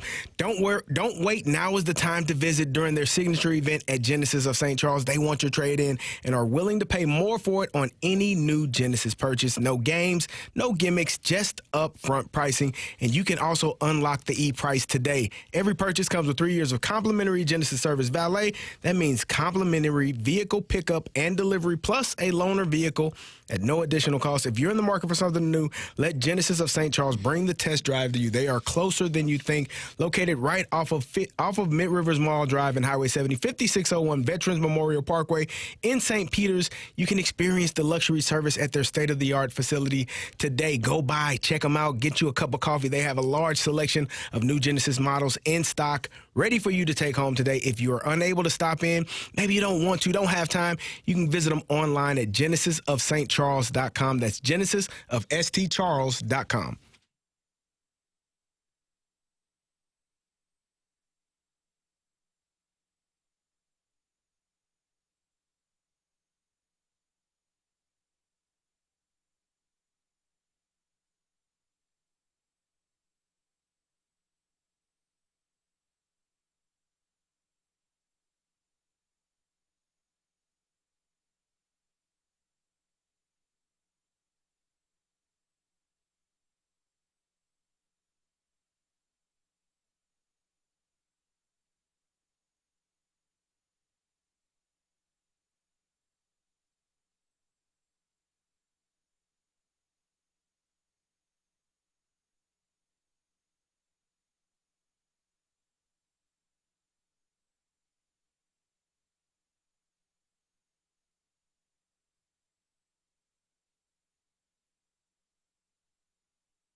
Welcome back here to the Fast Lane 101 ESPN. We had Ollie Marmol on earlier, and we wanted to talk to him a little bit about some of the leadership that's been lost over the years. And Marshy had on our thing here, weighing contracts off the book versus losing veteran leadership.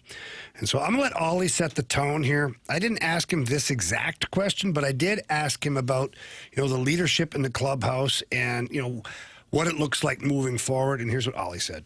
When you do it well and you're no longer in the clubhouse, then you've created habits within the younger group where they can carry it on. And I feel like those guys have done it well, where we won't skip a beat. It'll be more collective than just one voice, one name standing in front of the clubhouse, kind of setting the tone. I think you'll see some of the young guys, even Libby and Donovan and Burleson and Mason, and you go down the list of just stepping up and collectively leading that clubhouse. But the guys before them, man, they did it well. And I appreciated the way they led through the good times and then through some crappy times, because you learn a lot from those moments. So zero concerns on my end or our staff's end or Heim's end of that clubhouse being in a good place. So Ollie left a little bit of a breadcrumb in all of that. He talked about Donovan in the clubhouse. We have been under the assumption, at least the rumors have been out there, that Brendan Donovan is on the move and that the Cardinals are actively shopping him or teams are actively pursuing him. But Ollie just mentioned his name there. So whether that's past tense or future, I don't know. We'll see. Well, Brendan Donovan's still on the roster today. He is. So, you can. We'll see if he's there on opening day. You got the guys that are here. But if he's not, Carey, that's another piece of your leadership that's gone. And Contreras, Sonny Gray, potentially Nolan Arenado, Goldie's gone, Albert's gone, Yachty, Waino, like all of the pillars, we'll call them, are kind of gone. Yeah. So, I played on a really young team when I was with the Islanders, but we still had like 2 or 3 30-plus-year-old guys on the roster that had been there, done that. I don't know. What do you think? When you weigh the whole thing of contracts gone versus leadership in the clubhouse, or do we lean too much into it? I think on every team, there's transition every year, right? And no team is the same from year to year, no matter. Once you get to high school, the team changes because, guys graduate. In college, guys graduate or transfer. In the pros, guys get free agent contracts or they retire or, they move on via trade, whatever the case may be. So your team is never – you get guys drafted in. So your team is never the same. So it's always evolving. And no matter who's in that locker room, in that clubhouse, it's always – a spot or should be a spot for leadership to step in and fill whatever void is lost when guys are traded or when guys retire or when they move on. So I'm not overly concerned about a young clubhouse and not having that veteran leadership with that guy that is going to stand up in front of the room and say, hey, this is what we need to do. No, not anyone, but anyone can be that voice. Right, if they are the right person for the team, if they are someone that people trust and believe in, and that person has that capability. So it doesn't concern me that much because it's always evolving. Year after year, it's going to evolve, and eventually, those veterans are going to leave, and you got younger guys that are going to have to fill that void and fill that role. Yeah, I think right now where the Cardinals are as far as their situation as a team, I don't know that it matters all that much. But I think as they come out of this rebuild, when they're in a spot of ready to compete again, I think it matters because each and every team is going to have a patch, especially in the 162 games. Right. You might have more than one patch of games that are not good.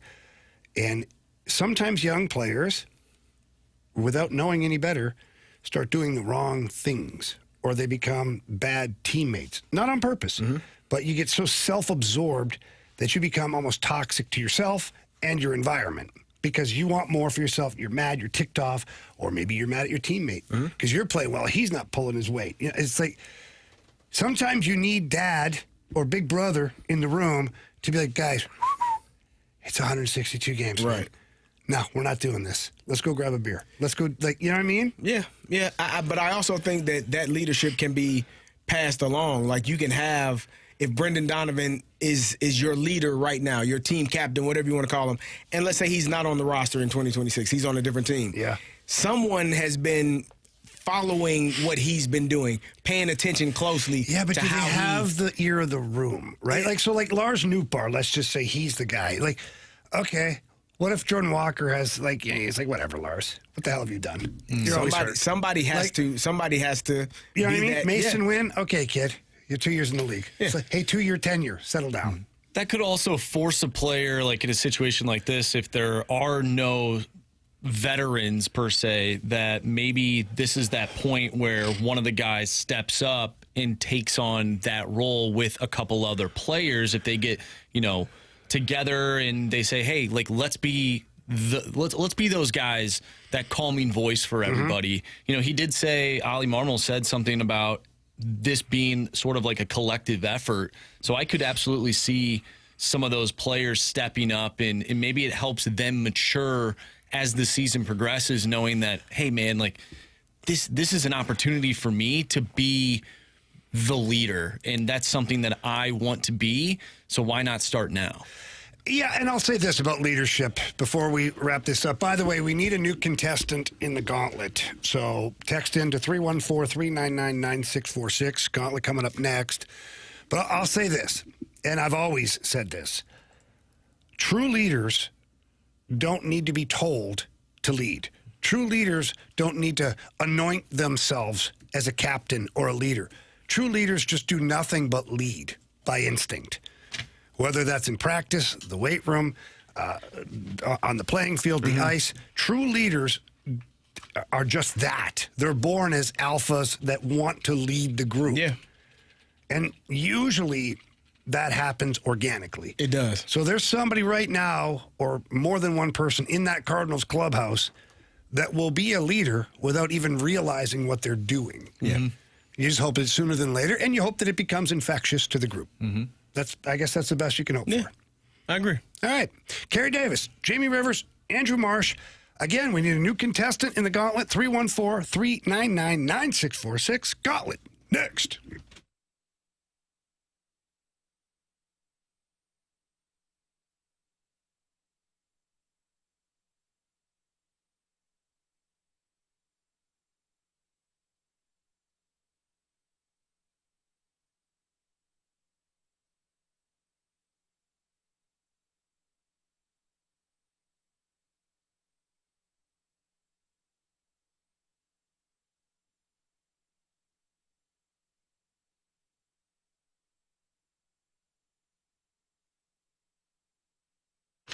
Hey, Missouri, if you haven't heard by now, FanDuel Sportsbook is live in the Show Me State, and they're kicking things off with an offer that is tough to beat. Right now, new customers can bet $5 and get $300 in bonus bets, win or lose. Whether it's football, basketball, hockey, or more, you can bet it all on an app that's safe, secure, and super easy to use. So download FanDuel today or head to FanDuel.com/Missouri and join the excitement. And there is a lot of excitement tonight.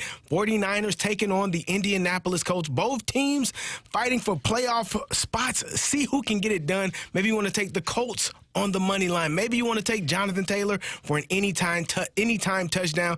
George Kittle to go over in receptions. Christian McCaffrey to go over in rush yards. You can do whatever you want to, because Missouri, it's time to play your game with FanDuel. 21 plus and present in Missouri. Gambling problem? Call 1-800-GAMBLER. First online real money wager. Only $5 first deposit required. Bonus issued as non-withdrawable bonus bets that expire 7 days after receipt. Restrictions apply. See terms at sportsbook.fanduel.com.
warriors. 4 categories, 1 challenger.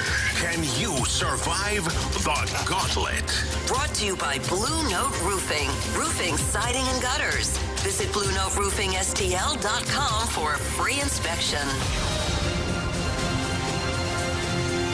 Welcome back here to the Fast Lane, 101 ESPN. It is time for the Gauntlet, and we've got Seth with us today. Seth, how we doing, man? Fellas, how we doing today? We're good. We're good, buddy. We're having a pretty good day overall. All right, so you get your pick of Marshy, Carey, or myself today. Who would you like to challenge? Well, it's not every day you get to take on 2 pro athletes. So with that being said, give me Mr. Andrew Marsh. Oh, Marshy. Okay. All right, Seth. Well, let's see here. Tell Marshy, before he gets out of here, tell him to spin that wheel, please. Spin that wheel, Marshy. All right, so Seth, you picked Marshy as a strategy. Now, is there a category you'd rather have him? I've been listening long enough to know not to get too excited, so I'll stay quiet for now. Okay, I don't know if that worked for you. We'll see, because the wheel landed on hockey. Hockey, all right. We'll see how we do. Hopefully I don't embarrass myself. You're good with that? I can live with that. Okay, buddy, good. All right, well, good luck to you. The way it works, you got 4 questions. Each one's worth 2 points. If you use the options, it's only worth 1 point, and obviously wrong answer is 0. And if we're tied, we'll go to a tiebreaker, and we get a winner here today. Seth, you ready? Let's do it. Okay, here we go. Question 1. Newly acquired Blues forward Jonathan Berggren is from which country? No. Should know this, but let's go ahead and get those options. Is it Finland, Canada, or Sweden? Let's go with Sweden. Final answer. All right, Seth, question number 2. Robbie Fabry scored 1 goal in the Blues Stanley Cup winning playoff run. Which team did he score against? Oh, I'm trying to remember off the top of my head. Yeah. I'm going to double down on the options. Is it the Dallas Stars, the San Jose Sharks, or the Boston Bruins? I don't think it was the Bruins off the top of my head. Let's go with the Sharks. Final answer. Question 3. How many shutouts did the Blues have this season? And I will say this. If you were listening to the show earlier, I gave out the answer by accident. Oh, that's going to come back to haunt me because I had the radio silence in the excavator. Off the top of my head, I mean, I know it's not many. Hey, Seth, positive now. Come on. Well, I'm not trying to be too brutal. I'm going to go ahead. The options are going to carry me too far. I'm going to go with 2. Final answer. All right, thank you. Question number 4. Who was the first team the Blues shut out this season? Oh, man.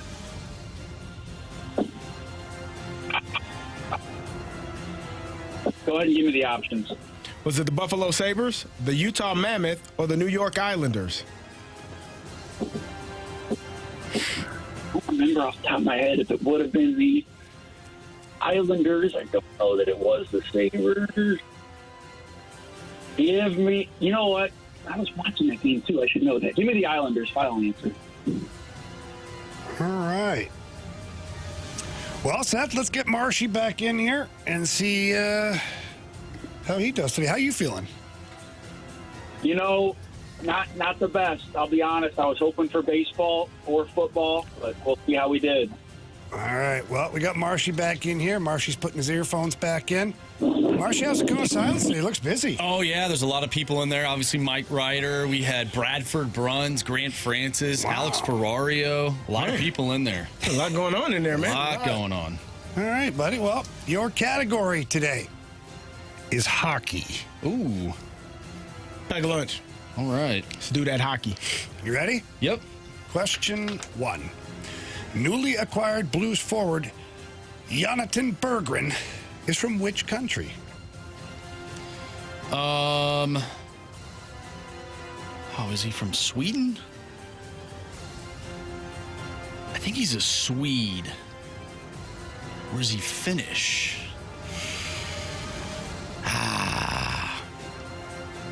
going to go with Sweden as my first thought. Sweden, final answer.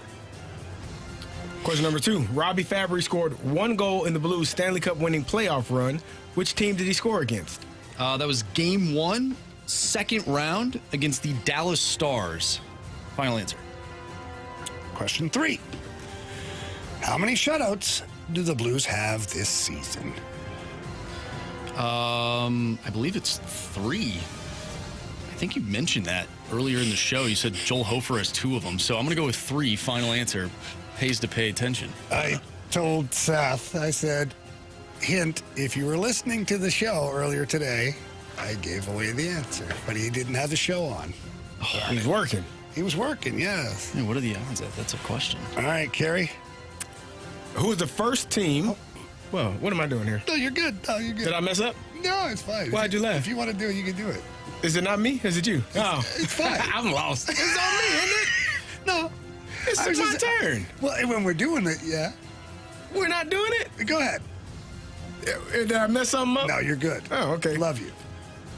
I don't know what he's talking. Marshy, question number 4. Yeah.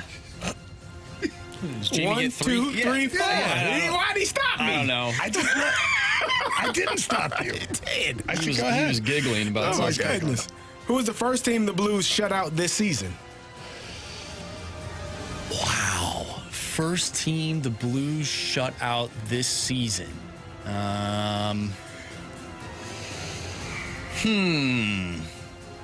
had to be earlier in the year-ish. That would also require winning some games. Why don't we narrow it down with the options, and then maybe I can come to a conclusion. Buffalo Sabres, Utah Mammoth, or New York Islanders? Okay, so the Islanders. How many times did they play the Islanders? Have they played them at home yet? I know they played them on the road. That was not a shutout. They did shut out the Mammoth, but that was pretty recently. Who was the other team? Buffalo Sabres, Utah Mammoth, New York Islanders. Buffalo Sabres. Was that a shutout? I don't know if that was a shutout. We asked you.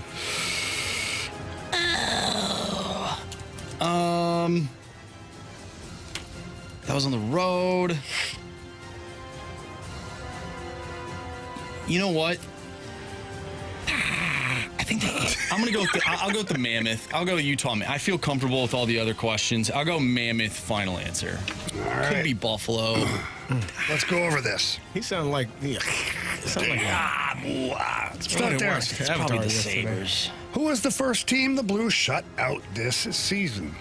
Seth took the options to the New York Islanders. Marshy took the option to the Utah Mammoth. Carey, answer is Buffalo Sabres. It's the Buffalo Sabres. Okay. Let's go to question number 1. Newly acquired Blues forward Jonathan Berggren is from what country? Seth said Sweden. Marshy said Sweden. Answer is Sweden. But Marshy did not need the options. 2-1. Question 2. Robbie Fabry scored 1 goal in the Blues Stanley Cup winning playoff run. Which team did he score against? Marshy said the Dallas Stars. Seth said the Dallas Stars. Oh.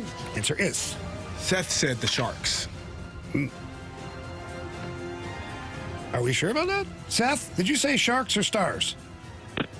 Good question, boys. I don't know if I want to give away that answer. He said Sharks. Did you say Sharks? I do believe I said the Sharks. He said After Sharks. I thought about it, I realized I was probably wrong. But the Sharks was my answer. Yeah, I had my glasses off at that Sharks. point. I couldn't hear you. All right, so Seth said the Sharks. Answer is It is the Dallas Stars. it's the Dallas Stars. That's why it matters. I thought I heard him right, but I didn't. Okay, how many shutouts did the Blues have this season? Without the option, Seth said 2. Wasn't listening to the show. Shame on you, Seth. Even in the excavator. Marshy said 3. I was busy. Answer is. It's 3. It is. Seth? You have chosen poorly. You lose. Not today. Seth, sorry, buddy. He got you today, man. What an absolute disaster class. I actually thought it was better because I heard stars. I was going to give you a point. Well, you tried, Jamie, and appreciate the help, but not class. We know how Marshy works. So That's right. Dad, find out about this, and we'll be okay. That means you're one hell of a human being, Seth. Yes. And the world's better with you in it, okay, buddy? I appreciate you guys, man. It's great. Thanks for having me on. You got Thank it, you, man. Seth. Thanks Have a for great listening. holiday. All right, you guys too. Merry Christmas. Merry Christmas. Merry Christmas.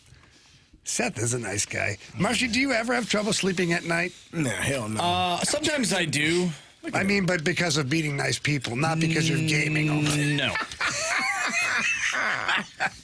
All right. He goes right to bed. He goes, right? It's like a baby. All right. We We're We gonna, established last week Established that it's that not like a baby. That's Yeah. right. It's like a drunk man. that Yeah. got home in an You're Uber right. I and stand passed corrected. out on his couch. All right, coming up next year, we're going to bet the board and light the lamp all in one swoop here on 101 ESPN.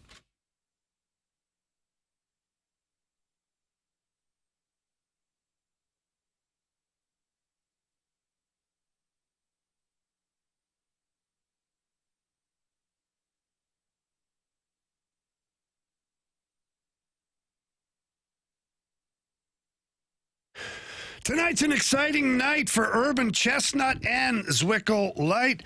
We're going to be doing another bar crawl tonight, and you can catch up with us tonight starting at 7 p.m. We will be at Mike Duffy's, Richmond Heights. 8 p.m., good old Obie Clark's. At 9 p.m., The Post in Maplewood. So come on by, check it out. These are 3 amazing places, and you'll get some free Zwickle Light. We're handing that out all night, and it's just a lot of fun. We'll have the Blues games on. Just no excuse not to get out and have a little bit of fun here tonight. And to talk about Zwickle Light a little bit, it's locally brewed with Urban Chestnuts, so I love it. I mean, St. Louisans brewing St. Louis beer. What could get better? It's crisp, clean, refreshing. Only 95 calories, 3.7 carbs. And here's what I'm hearing right now. I've given out a bunch of this Zwickle Light. Tim Virgin, who works over at KSHE, gave him a case on Friday. And everybody says the same thing. It's so light, but it has that little kick at the end. A great beer taste for beer drinkers. I absolutely love it, and you will too. It is the unofficial beer of St. Louis hockey. Please get out, get some today, whether it's your local grocery stores or your local Dirt Cheap. They're carrying it as well. You will love it, and it goes perfect with the holidays. It goes perfect with anything, actually. So check that out. Also download anything, or not download, check out anything you want at urbanchestnut.com. Again, that's urbanchestnut.com. Keep it light, keep it local.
Time for Bet the Board here in the Fast Lane on 101 ESPN. Carey Davis, Jamie, here's Andrew Marsh, our guy Anthony, out until after the holidays. Can we get a quick standings report, please? Yeah, Jamie, you're in first place now. You have 10 points. Anthony has 9, and Carey and I are tied at 7. All right. Okay, my play tonight. Give me the over in the first period in the Seattle Kraken Anaheim Ducks game. Quack, quack, quack. Minus 140. Let's go Ducks. Let's go, baby. All right, Anthony, he did actually. He sent in a. He sent it at 2 o'clock. No, at 1:48. Yeah, you just wanted to make sure, apparently. All right, Anthony's Bet the Board. Tonight's game, Jonathan Taylor rushing attempts over 222 and a half. Minus 128. All right, I'm looking at the NFL game tonight. I hope the Indianapolis Colts win. That'd be a lot of fun to watch Phillip Rivers keep that team alive. But I just don't see that happening. I'm going to go with the alternate spread for the 49ers at minus 3.5, which is at minus 133. Okay, give me over 28.5 rushing yards in the first half by Christian McCaffrey. Wow. Nice. Good bet. Thank you. All right, that's Bet the Board. Your Blues play tonight in Tampa. So that means we're going to light the lamp, baby. When a couple of guys can really shoot the puck. Shoot! I must confess you scored first. Well, who was the first person? Breakaway! Shoots! Score! We got hockey to learn.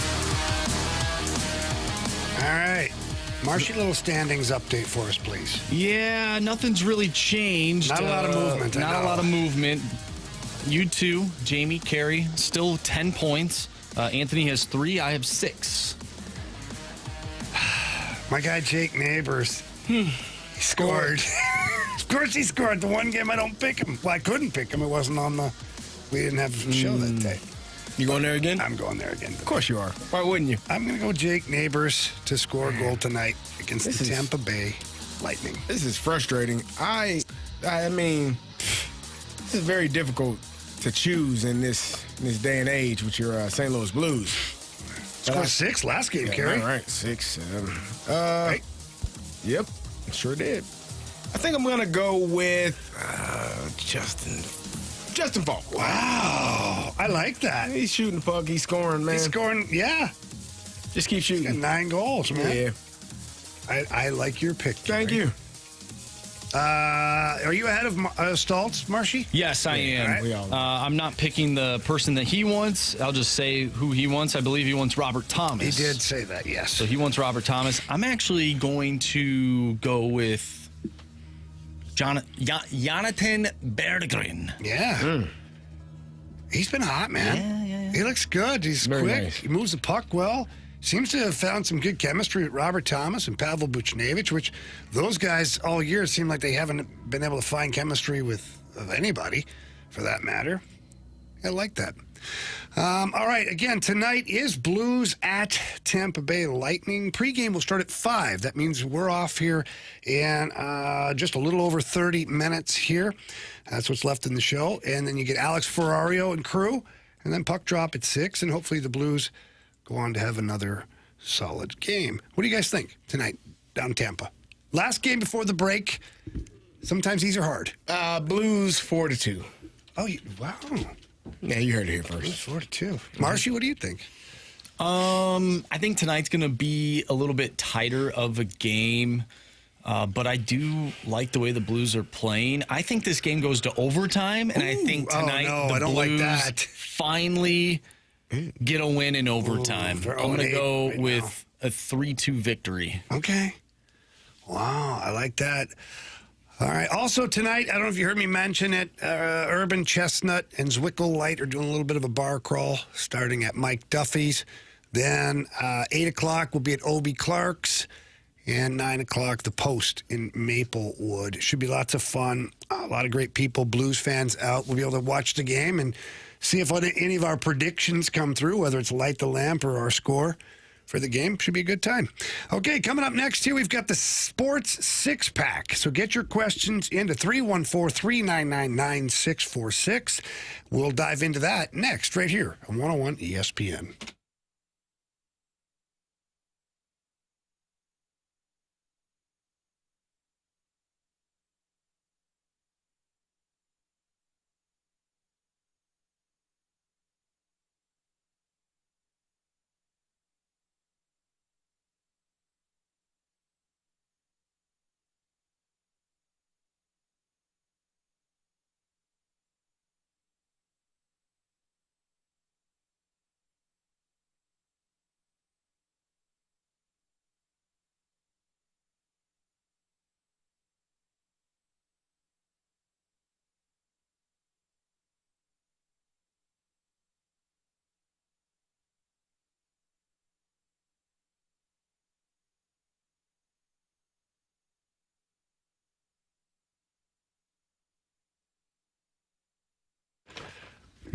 World's largest sports book is right here in the state of Missouri now. My friends over at Circus Sports are live. That's right, the brand new app available here in the state of Missouri. You can find it at the App Store or the Google Play Store, wherever you find your apps. Punch in Circus Sports. You'll see that is a white logo. That's the one you want to click on and download here in Missouri, the white logo. They got a lot of great things going on over there. They got high app limits, player-friendly pricing, and exceptional customer service, which is important sometimes. And they've got the player props and the parlays. A little parlay I like tonight. I love the over-under for first periods. I like the Blues Lightning over, -120. I like the Canucks Flyers over, -110. And you heard me say it earlier, I like the Kraken and the Ducks, the over in the first period, -140. So please get to your app store, download the app, bet like a pro today with your Circus Sports app. Don't miss out on any of the action. It's pretty awesome. And my friends over at Circus Sports, they do it right. Must be 21 or older. For problems gambling, call the Problem Gamblers Helpline at 1-800-522-4700.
101 ESPN Sports Center.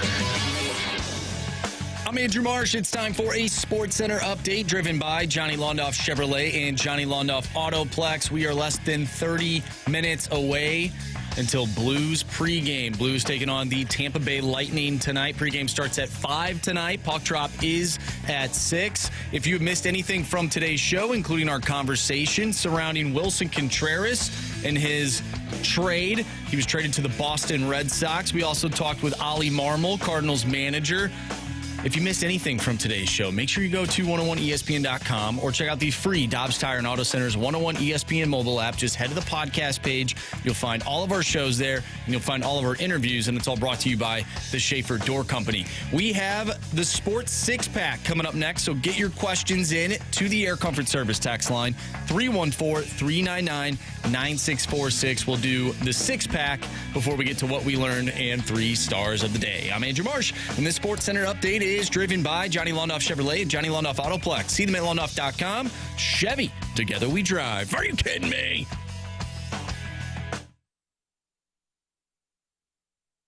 I have a question. It's time for the Fast Lane to answer your sports questions. I want to ask you a bunch of questions, and I want to have them answered immediately. Asking me all these weird questions. Answer the question. Answer the question. Answer me! Refreshed by Urban Chestnut. Urban Chestnut Swickle Light Premium Light Beer. Live your lifestyle, St. Louis. It's a Fast Lane here on 101 ESPN. It is time for the Sports Six-Pack. Again, 314-399-9646. Marshy. Question number 1. All right. Alex wants to know, is there going to be a Steelers versus Lions debate today? Man, no debate here, man. Best team won. You know what I mean? Yeah, the officials were great yesterday. We don't blame officials on this show. Well, I didn't say. I said they were great. Oh, yeah, we don't blame them. Yeah, Steelers were the best team. I said they were great. No, you said, yeah, Steelers. They made the right calls at the end of the game. Yeah, they're bang on. Yeah, it's great. It was awesome. Good calls by that crew. You know, if I'm Pittsburgh, I'm thrilled that I won the game on an official penalty call. Yeah, that's great. I mean, I wouldn't want to stop. Wouldn't want to actually do it. I'd like to have the referees help me. I mean, whatever. If you want to win, don't push. You know what I mean? Don't push. Don't set a pick. Don't set a pick. Don't set a screen. This ain't basketball. He got thrown into the Steelers, but by his own teammate. Probably needs to get in the weight room. He tried to jam him at the line of scrimmage, and he jammed him right into his teammate. I felt bad for the guy. Don't let Jalen Warren break off 2 long touchdown runs. I mean, whatever. Don't have Jahmyr Gibbs had 6 yards at one point, man. Yeah. Hey, you want to win? Run the ball. Oh, yeah. A lot of things the Lions could have done better. You know what I mean? Yeah, best team won, man. No, best really, team won. It really didn't. Does it bother you that 2 of your teams potentially on the outside looking in of the playoffs? Well, you got 3 teams. My Patriots are rocking, man. Yeah, they might lose in the first round. Yeah, well, Illinois sucks. Hurt people, man. You all know the rules. Jamie's hurt. Yeah. So he's going to try to hurt me. Everybody. Can't hurt me, though. That was 14 rushing yards by. I certainly can't text you an insult. You won't read it. I damn sure won't. Yeah. Two rushing yards from Jahmyr Gibbs. He lost yardage. And 14 by David Montgomery. I tell you what, that Steelers defense, hey, now if we can get that type of performance in the run game, stopping the run, I like our chances, man. I like our damn chances. Here we go, Steelers. Here we go. Pittsburgh going to the Super Bowl. Here we go. Been a while. Yeah. It's been a while. Every year you sing that song, they do nothing. Yeah. As long as the defense plays like that, Jamie, don't worry about it. Okay, here we go. 314 brings up a question. My question is it pass interference or the ball hasn't been thrown yet?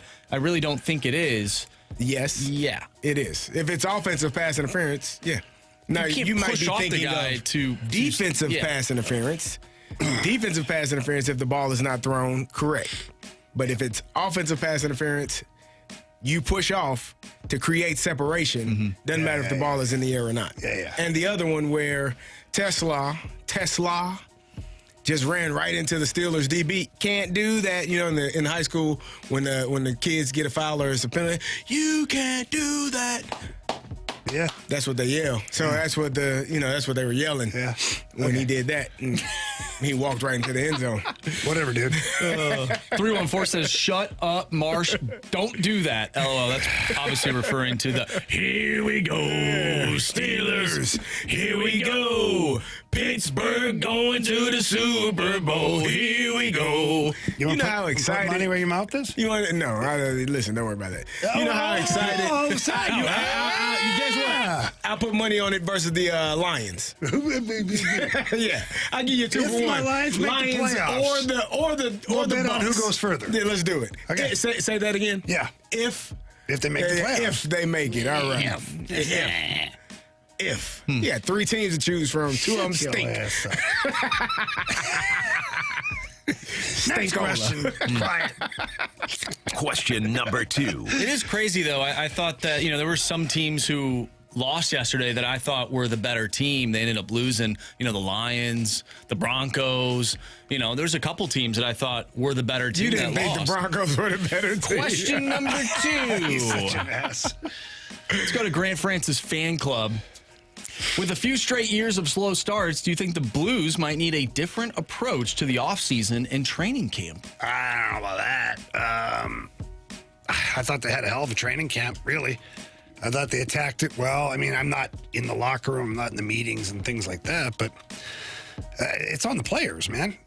Doesn't matter what the hell you do at training camp. As a player, you got to be ready to go, right, CD? Yeah. That's what we talked about last week with why isn't Monty getting some of the heat for the Blues play? Because he's the third coach that you've had and the core is the same.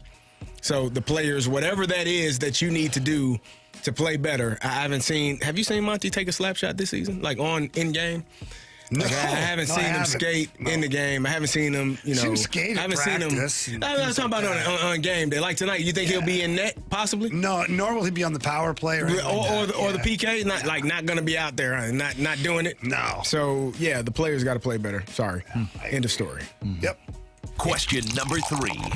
314, what are your thoughts on Lincoln Riley and USC ending the rivalry with Notre Dame that has been around for almost 100 years and only paused for the World Wars and COVID, citing not wanting to play the game late in the season to possibly hurt their playoff push is so bad for college football. Riley left OU when they joined the SEC and is now forcing USC out of a rivalry. Is he the biggest coward in sports? I don't know. Notre Dame's pretty... He's running from Notre Dame. I know, but this is a bad look. This is like this is a historic rivalry. How many bad looks can we have in 1 month where Notre Dame refuses to play a bowl game? A ton of bad looks. And then we got the head coach of Michigan. That's a bad look. And then you very bad look. That's the worst. That might be the worst. Yeah. Might be. It might be. For somebody else out there? Depends who you ask, right? Everybody views things differently. Somebody who loves USC is going to hate this one more. Yeah, I'm reading that Keyshawn Johnson, I guess, ripped into Lincoln Riley for deciding to go. He wouldn't do that, would he? Keyshawn, I just watched Iron Chef's show the other day. He was a guest sous chef. Oh, how'd that go? Were they cussing him out? Keyshawn was? Yeah, it was Keyshawn and Vernon Davis. I don't know when this came out. Who won? Vernon Davis's team. Wow. They ended up winning. What'd they cook? Oh, there was like 4 or 5 different plates that they cook. There's like a secret ingredient that Yeah. Oh, I know the show. I love it. Yeah, Iron Chef. Sorry to spoil that for anyone who hasn't seen it. You ever watch those cooking shows, Carey? Yeah, I do. I see. They're awesome. Gordon Ramsay, so intriguing. Yeah, they just cut some of those people out. It's worse than a locker room. Hell's Kitchen. Sometimes. Yeah, it seems like it. We got a pressure. We got a cooking show coming out. You? Yeah, I'll be out soon on the YouTube channels. What are you cooking? I'm not Can you cook? I can cook. Yeah. What are you cooking? Why are you not cooking in the show? I'm hosting. Are you cussing people out? No. I'm encouraging Chef Daniel from the Rack House. He's we got a big event coming up there in the new year, and he was cooking some duck and all this. It was really interesting. Was it delightful? It was so good. Yeah, I bet it was. I love cooking shows. Like when I'm watching this show, I'm like, man, I just want to get into the kitchen and just start whipping stuff up. Yeah. No recipe. Just start like kind of playing around and seeing what tastes good, what doesn't. I did that one night. How late? And how many? Late and lots. I was like, you know what? I had these tortillas, and I thought to myself, I'm going to do something like I think I can do this. It's never been done I'm before. going to wing it. Yeah. So I put a bunch of oil in the pan, heated up that oil, and I was going to fry the tortilla in there. And, it didn't end up Got great. away from you quickly? Got away from me. And a lot of smoke. Hey, the smoke detectors going off. All the kids got up. Well, what's going on? What's burning? The dog came down. Everyone was terrified, and I'm sitting there like trying to play it off like, oh, it's what's supposed to happen. Windows are all open. Oh, no. Yeah, it's bad. a tough one, but I tried, guys. That's what you got to do. Give it an effort, Exactly. right? Be careful. Yeah. Keep it safe. That's why you're the host of. That's why I'm the show. hosting, not cooking. Correct. Yeah. Question number 4. All right, FedEx Colton wants to know. So both Monty and Ollie are very likable people, but both their teams are horse manure. Is there a correlation? Wait, what? What? Okay. That's- one, Cardinals haven't played That was a a game crap yet. sandwich, man. The Cardinals haven't played a I game. think it's just Past sandwich. tense? Yeah. We don't think about the past. Nah. Got to think about future. As far as the Blues are concerned, They won 6-2 the other night. What they are you talking did, about? and They're they're on 3 streak. points out of a playoff spot. Yeah. Not the greatest. It's not a Picasso by any means, but it's still working for now. Let's give it some time, okay? And yes, they're very likable. What is it about those Picassos that makes them so good? It's the guy who painted it. It's all about the perception of people that. No, it's not about. Let's be honest. Come in on. my opinion. There's some art out. Actually, I'm not even going to get No, into you're it. right. No, There's you're not art wrong. that's crap. He's not I'll wrong. say it. It's But ugly. It's But it's what the eye someone. of the beholder. It's what someone's willing to pay for it. And That's what really all that someone- matters. We all have different tastes. Yeah, we do. And some of those artists, I swear, I've said this before, and I'll just say it now. Some of those artists have great works of art, and then they just got complacent, and they just slap stuff on the canvas, and we're like, yeah, that's a Picasso. And that's a somebody said, Renoir. That is. I'll buy it for I'll $10 buy million. it. $10 million bucks. Thank you. It's what people There's pay some for. art. It's like a line. It And I'm like, what? I could have done that. You could have. No, not that line. You're right. It probably wouldn't be as precise. Not that line. Not that line. No. Yeah. But you know what?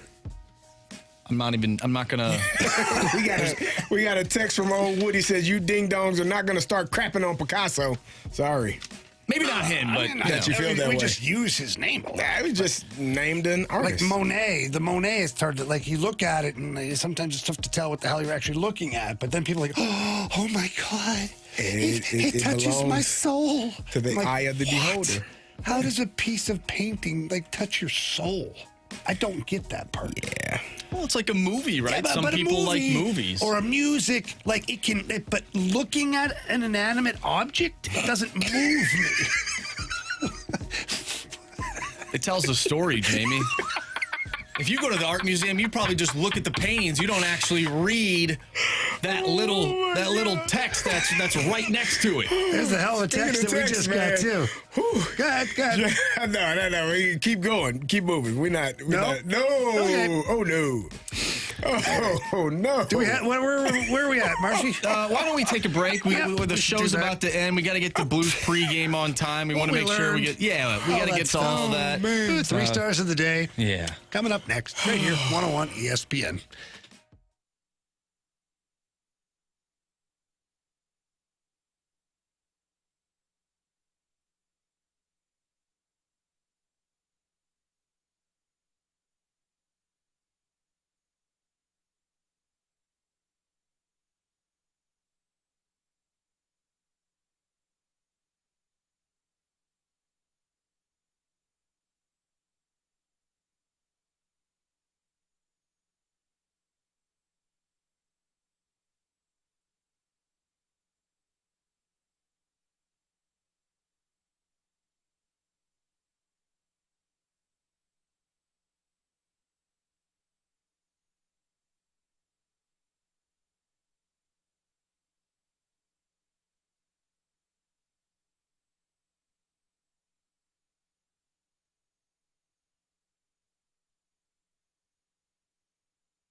is the end of the show here in the Fast Lane. Again, the Blues pregame show starting in 10 minutes with Alex Ferrario and crew. And then puck drop at 6 p.m. We had Ollie Marmol on the show today. It was a great interview, probably about 25 minutes long. We had a lot of great discussions as well. If you missed any of that, download the podcast. That podcast brought to you by Schaefer Door and Company. What we learned today. Carey, what'd you learn? I learned that you are more responsible for things than I ever thought you could be. And that's shameful. Yeah. Not You're sure responsible. You're responsible for a lot of things, both good and bad. Yeah. Yeah, thanks. Yeah. That was a massive crack sandwich. Good. Like, and according to the text line, bad. Yeah. Hey, thank you, I think. Marshy.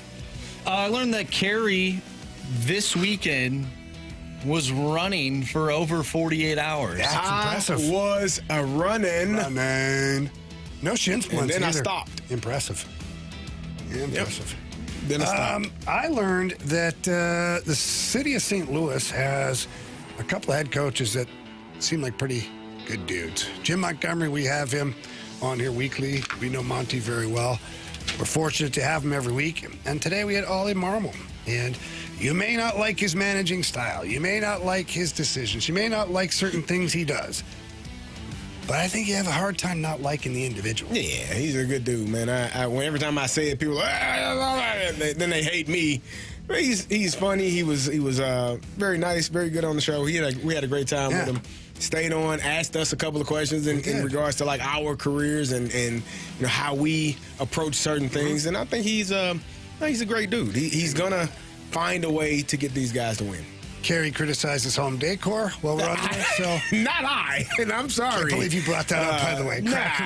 That's what they said on the text line, man. His wife is going to lose it. Mrs. Marmol, I don't want any problems. She's a very sweet lady as well. No issues, not me. Well, you said it, though. No, the text, the snake pit said it. You didn't have to say it, though. I just, I read what's on the prompter. I know.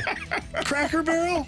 I just read what's there, There's no coming back from that. I didn't do it. I didn't do it. Make sure you listen to that interview because Ollie will never be back on again. Marshy. Let's go to the text line real quick from the 636. Great show today, guys. Loved Ollie, and you guys gave me some good laughs. Thanks, with a nice smiling emoji. Thank you. Thank you for listening. Yeah, absolutely. You guys ready for our 3 stars of the day? Let's do it. It's time for the Fast Lane's 3 stars of the day, presented by Circus Sports. No bet fees ever with the world's largest sports book, now at your fingertips in Illinois and Missouri. All right, our 3rd star of the day goes out to cooking shows and paintings. Yeah. All right, let's go. A little 2-for-1 there. Cooking shows and paintings. Yeah. 2nd star goes out to accountability. Oh, yeah. Listen, this guy here, man. This guy here, man. This dude here. Yeah. We should all, you know what's the worst thing? No. If Jamie texts you late at night and says, we should all do, it's probably a dumbass idea. You know what I mean? What's it late at night? If Jamie texts the group and says, we should all do this, it's probably, you've had some bad ideas. It's probably not a good idea after 10 p.m. It wasn't after 10 p.m. To read a text from Jamie saying we should all go do something. It was the middle of the afternoon. I'm going to put my 2 cents in here. Please do. If everybody's not on board, it's a bad idea. If 4 out of 5 are on board and the other person hasn't looked at their phone... Or a bad teammate. I'm not saying that. I'm just saying... It's still a badass idea. It would have been a great idea. But it didn't work out that way, and it is what it is. Yeah, what do you care? It is what it is. Shameful. It's terrible. 1st star. 1st star of the day. We'll see if people like this. Ollie Marmol's our 1st star of the day. They're going to hate that. Join us, Ollie. Text line Maybe just not. Maybe not anymore. I think he gained some fans today. I hope so. What did we think of Ollie's hat on backwards look? Man, I love it. No, I grew up watching Ken Griffey Jr., the kid. Yeah. He always wore his hat backwards. I don't have anything against it. I thought it was kind of funny. You know? That was 25 years ago. He's still angry. Huh? I said that was 25 years ago when Ken Griffey used to wear his hat on backwards. Yeah. The kid. What does it have to do with Ollie? I said they were angry then, and they're still angry. Why is Ollie angry? He seemed like Oh, my God. He's talking about like the Colin Cowards He of the world. knows who I'm talking about. Marshy, don't do that. Don't break it down. He knows exactly. Marshy, don't see. This is his problem. This show needs to end. He knows what he's doing. Don't yell at him. You are something. It's not his fault. You don't answer your text messages. It's your fault. It's their fault. All right, Blues, Lightning, 6 o'clock puck drop. We'll be back with you tomorrow. Going to be an awesome day tomorrow, so please tune in to 101 ESPN. Until then, we'll see you later.